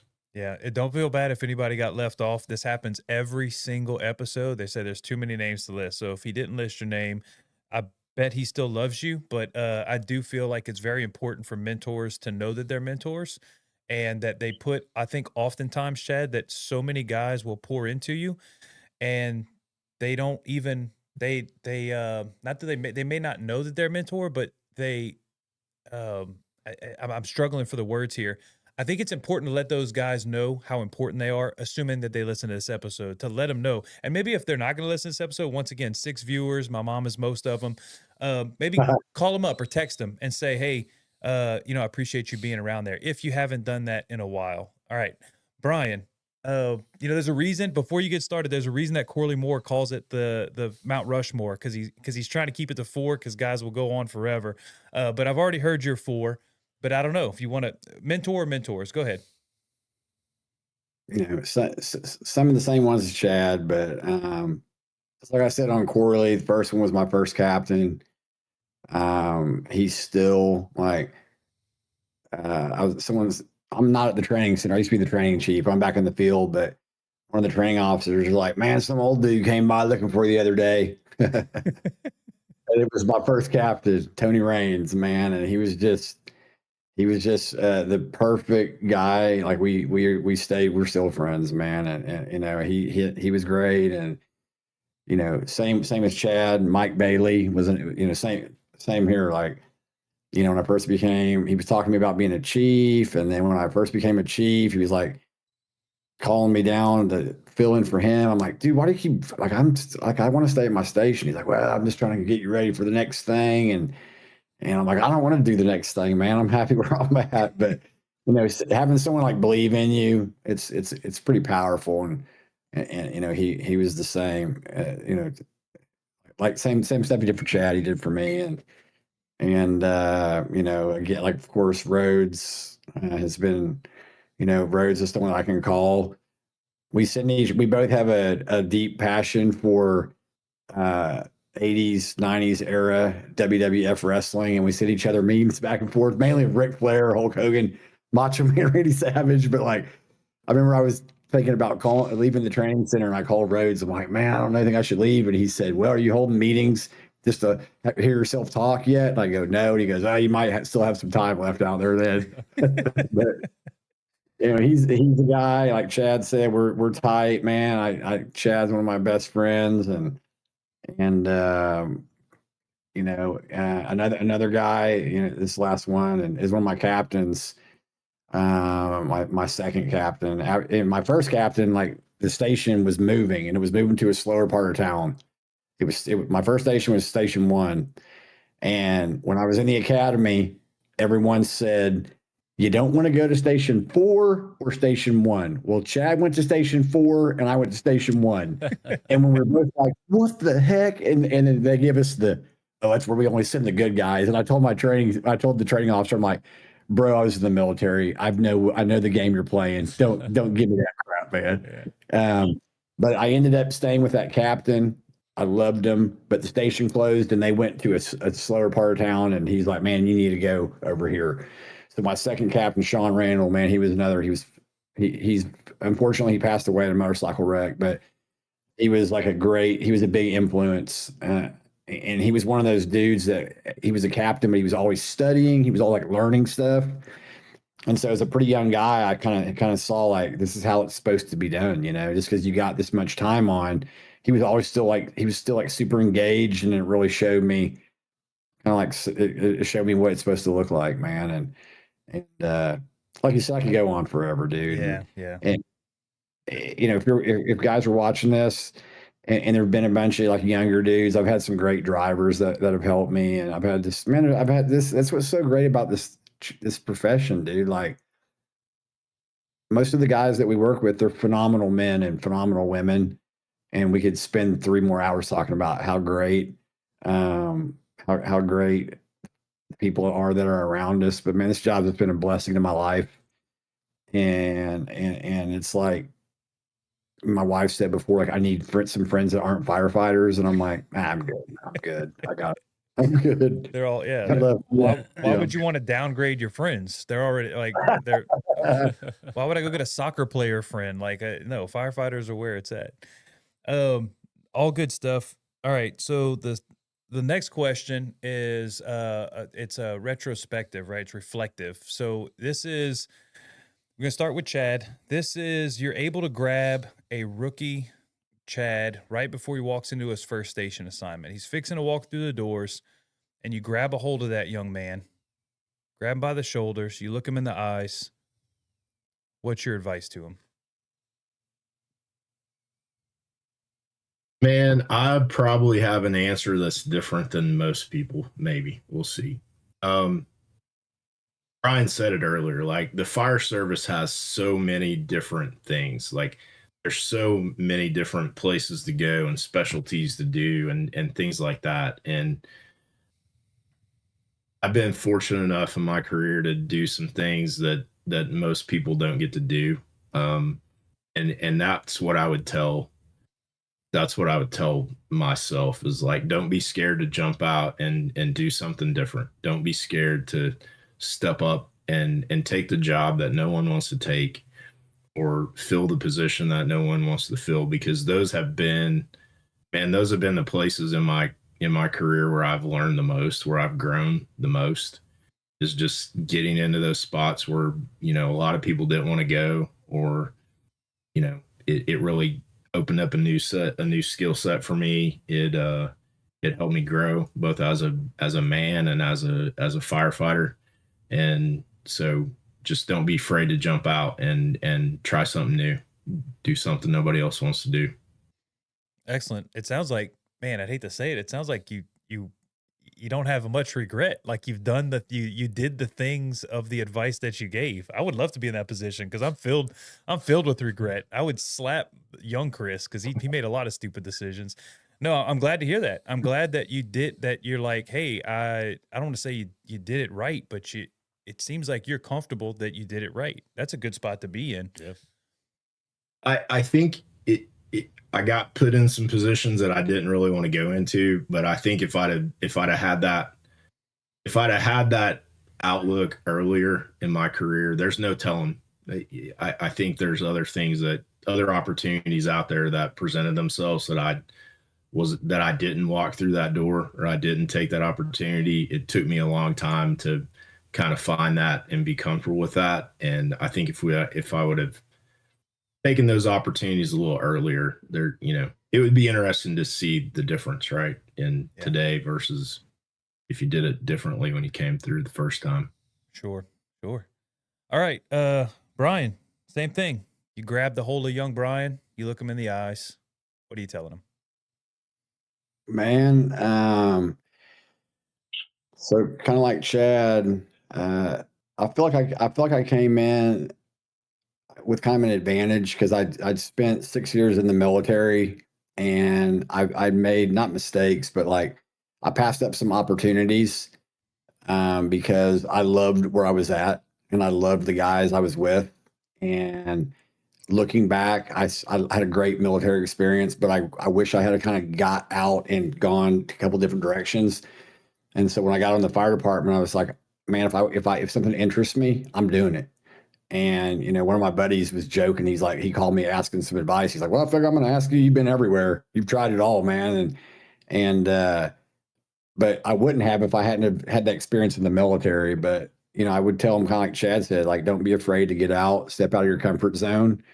And that's what's so cool about a fire department of our size is you've got so many different avenues that you can. Everyone jokes around like, oh, if you're not going in, and I'm not just saying this to like make people feel good. Like, it's not all about. Is it about fighting fires and that stuff? Yeah, that's awesome, man. And going in search and rescue is awesome. But bigger departments have so many different opportunities, and some people are better at going and doing this thing and this thing. And man, find your niche. That's what I'd say. It's find your lane, and whatever it is, do your best, man. Because it's like, I make this analogy to the cadets whenever a team wins the Super Bowl, who are they talking to? They're talking to the quarterback, which I liken that to the fire attacker search and rescue. But without the line and D line, they're not making those plays. And that's the other areas of the fire service. It's all your fire department's all working together. And I'd close out to a cadet. I'd tell him, like, look, man, I'd tell him, like, we all go to these retirement parties, and it's like the same thing, man. You give them a gift and you have cake and ice cream. I tell them one day, you're going to be at your retirement party and you're going to be eating cake and ice cream, looking at your wife and hear everyone say nice things about you. And that your career is going to flash before your eyes like a movie. And I would tell him, make sure it's one worth watching, man. That's so good. You mentioned something on the scrap. First, fantastic advice. You mentioned something on the scrap that resonated so hard with me. I want to mention it right here because it ties into the last thing you just said. You said something about whether you were going to go into smoke diver or not. You basically said, on your deathbed, one of the old they do the interviews in the retirement homes, right? Not regret. And Not regret. Yeah, it was all about regret. About, I wish I would have done that thing when I had the opportunity to do the thing, and that ties back because it's I don't say it's the reason I went to OBT, but it's like when it came down to, like, I remember thinking, and I told you this before, I don't want to be on my death. Which one would be harder, failing OBT or failing, in your case, smoke diver, or almost being dead and saying, I wish I would have tried that thing. And for me, being on my deathbed saying I never even attempted it would be way harder than going down to OBT and failing. It'd be way harder. So I think that's a fantastic message of is it worth, I say, is it worth it? Make your life, would anybody watch the movie of your life, right? And you got to go out, step out of your comfort zone. Y'all say it in Oklahoma, or about going to Oklahoma or any of these smoke diver programs. Don't live with regret. Don't be on your deathbed saying, I wish I would have signed up for that thing. I wish I would have taken that job opportunity. Don't do that. Go Man, knock it out. It's like, my wife said something like, I don't know, a few years ago, I was looking at these leather helmets, and it was this Phoenix TL2, and I was like, I saw the price. I'd seen some around. I'm like, I was looking at one online, and I saw the price, and I'm like, my God, what? And like, my wife's usually way more responsible, the one on the money, and she saw how much it was. She's like, you gonna get it? And I'm like, no, man, that's too much. And they gave us a helmet, and she said, it kind of shocked me. She's like, look, dude, you're only a firefighter one time. You get to be a firefighter one time. Buy the helmet. That's it. You get to be a firefighter. You get one career, and try to make the most of it, man. I feel so strongly about that. You don't want to be 80 years old doing the I shoulda, coulda, woulda. Go try something. If you're not successful, hey, you tried, man. You gave it the old college try, and you can be proud of yourself for that. Yeah, excellent. Final thoughts, Chad? Give you the floor to kind of clean it up. Man, number one, thank you guys for the opportunity to come on and spread the message and talk about the program. This is what gets us out there. This is what drives interest in our program. Hearing people getting to hear us talk about it. I'll just do the self-promotion plug, oklahomasmokediver.com. We do our qualification test in November. Right now we're still one class a year in February, which we're about 4 weeks away from class number 6. So as soon as that class is over, there's a link on our website that says interested in becoming a smoke diver. You can go on there. You can put your information in. It comes to an Excel sheet. When we get ready to do qualification tests next year, we'll send everybody an email, and that's kind of how you start your journey with us. So Josh, I expect to see your name over there. And maybe you too, Chris. You never know. Maybe y'all can come together and experience the journey as partners. Yeah. He turned me down. He turned me down already, Chad. I tried. Yeah. He's gonna get texts from me like every week now until we see him. So he opened the door he can't close. But no, man, appreciate the opportunity, appreciate the interest, and man, come see us. Like I said, don't if you're thinking about doing it, just come and do it. That's the best advice I can give you. I'm gonna say something real quick. I thoroughly enjoyed this conversation. You two guys, I respect you highly. Very likable, very genuine, and I think that shined through in this podcast. So thank you guys for coming on, and it's been a pleasure to speak with you. And you jumped the gun. I wanted to. Bryan still has to give his final thoughts. Okay, I just wanted to say that. It's the amateur hour. What are we doing over here, Josh? Come on, man. All right. I wanted to take you just real quick. Stozel, I'm going to name drop. Stozel has been trying to get me to sign up. He's like, you can go to Oklahoma, go see them boys in Oklahoma. I'm like, man, I'm too old. And of course, I can't use that excuse at all because, Bryan did it. Yeah, because Bryan did it at 44. I'm going to make 43 next month. But We just had a dude in the last class was 48, man. Dang. I bet he was a machine, though. I bet he was like he's a freak. Yeah, freak. I know. Bryan, final thoughts?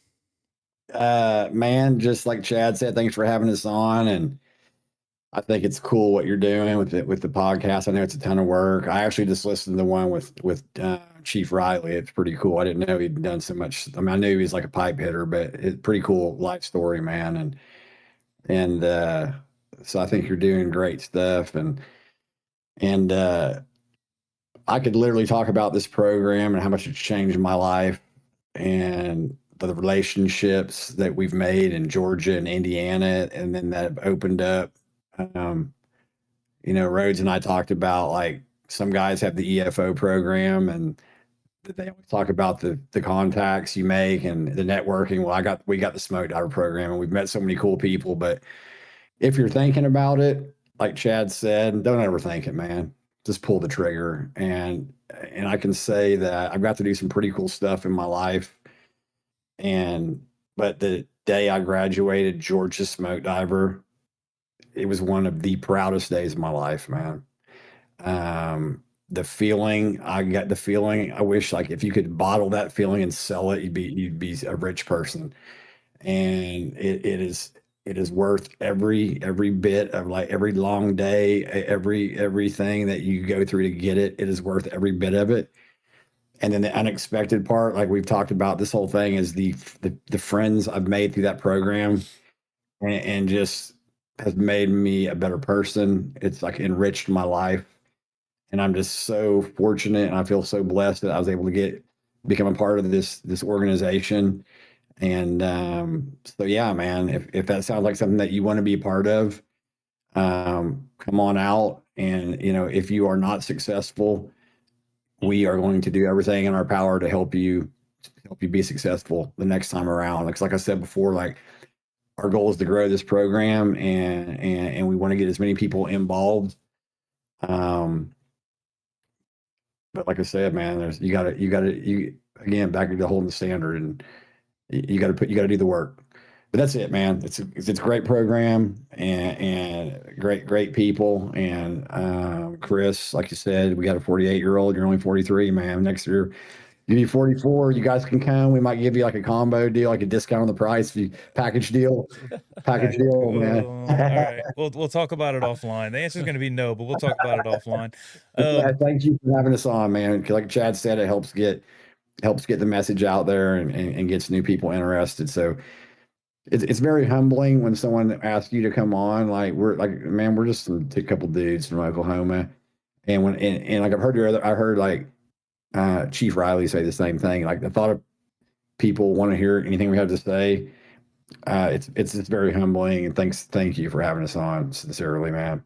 Yeah, I'll definitely, the pleasure and honor was definitely ours. And once again, I tried to get guys that are part of your organization to come on and co-host, and they just had so much reverence for you guys that they were like, no, it's like they were too intimidated. So they stuck me. That's why I have my emotional support smoke diver and Josh Bork, because I feel so inadequate just being around you guys that I just need him around me to help boost up my confidence to talk to y'all. But yeah, all BS aside, genuinely thank you guys for coming on, and sharing some of your experience, sharing stuff about the program. Without having gone through it, I know that it's a great program because of the amount of feedback that I get for. It's just overwhelmingly positive. Once again, I'm gonna plug my podcast real quick. If you want to listen to a couple of Oklahoma guys that just graduated, Spanka and Shetler were on together, and they talked about their whole things. And those guys are just excellent individuals, along with Stolzel, who was on not that long ago, talking about with the Mississippi episode. So I liked the one you did with the Marine, man. That was interesting. The Marine guy with the CIA. I listened to that one. That was good, it man. was the Tiger? yeah, no, no, he didn't do CIA. You're talking about Matt Berkins. Oh, Matt Berkins was sorry. Ranger. That's right. Okay. Army Ranger. Yeah, I thought Army you said Ranger. Ty. Yeah, Yeah. No, Good. I just popped out the Thai episode. He did some time. He did some time at Camp David. But yeah. So once again, I've kept y'all up too late. Thank y'all for fighting with 30 minutes of technical difficulties. I appreciate y'all bearing with us, and y'all stay in touch. I have a feeling that we will, most likely. Hey, we'll see you next year. Thank you, Dad. All right, y'all have a good night. We're shutting it down. See you, Chad.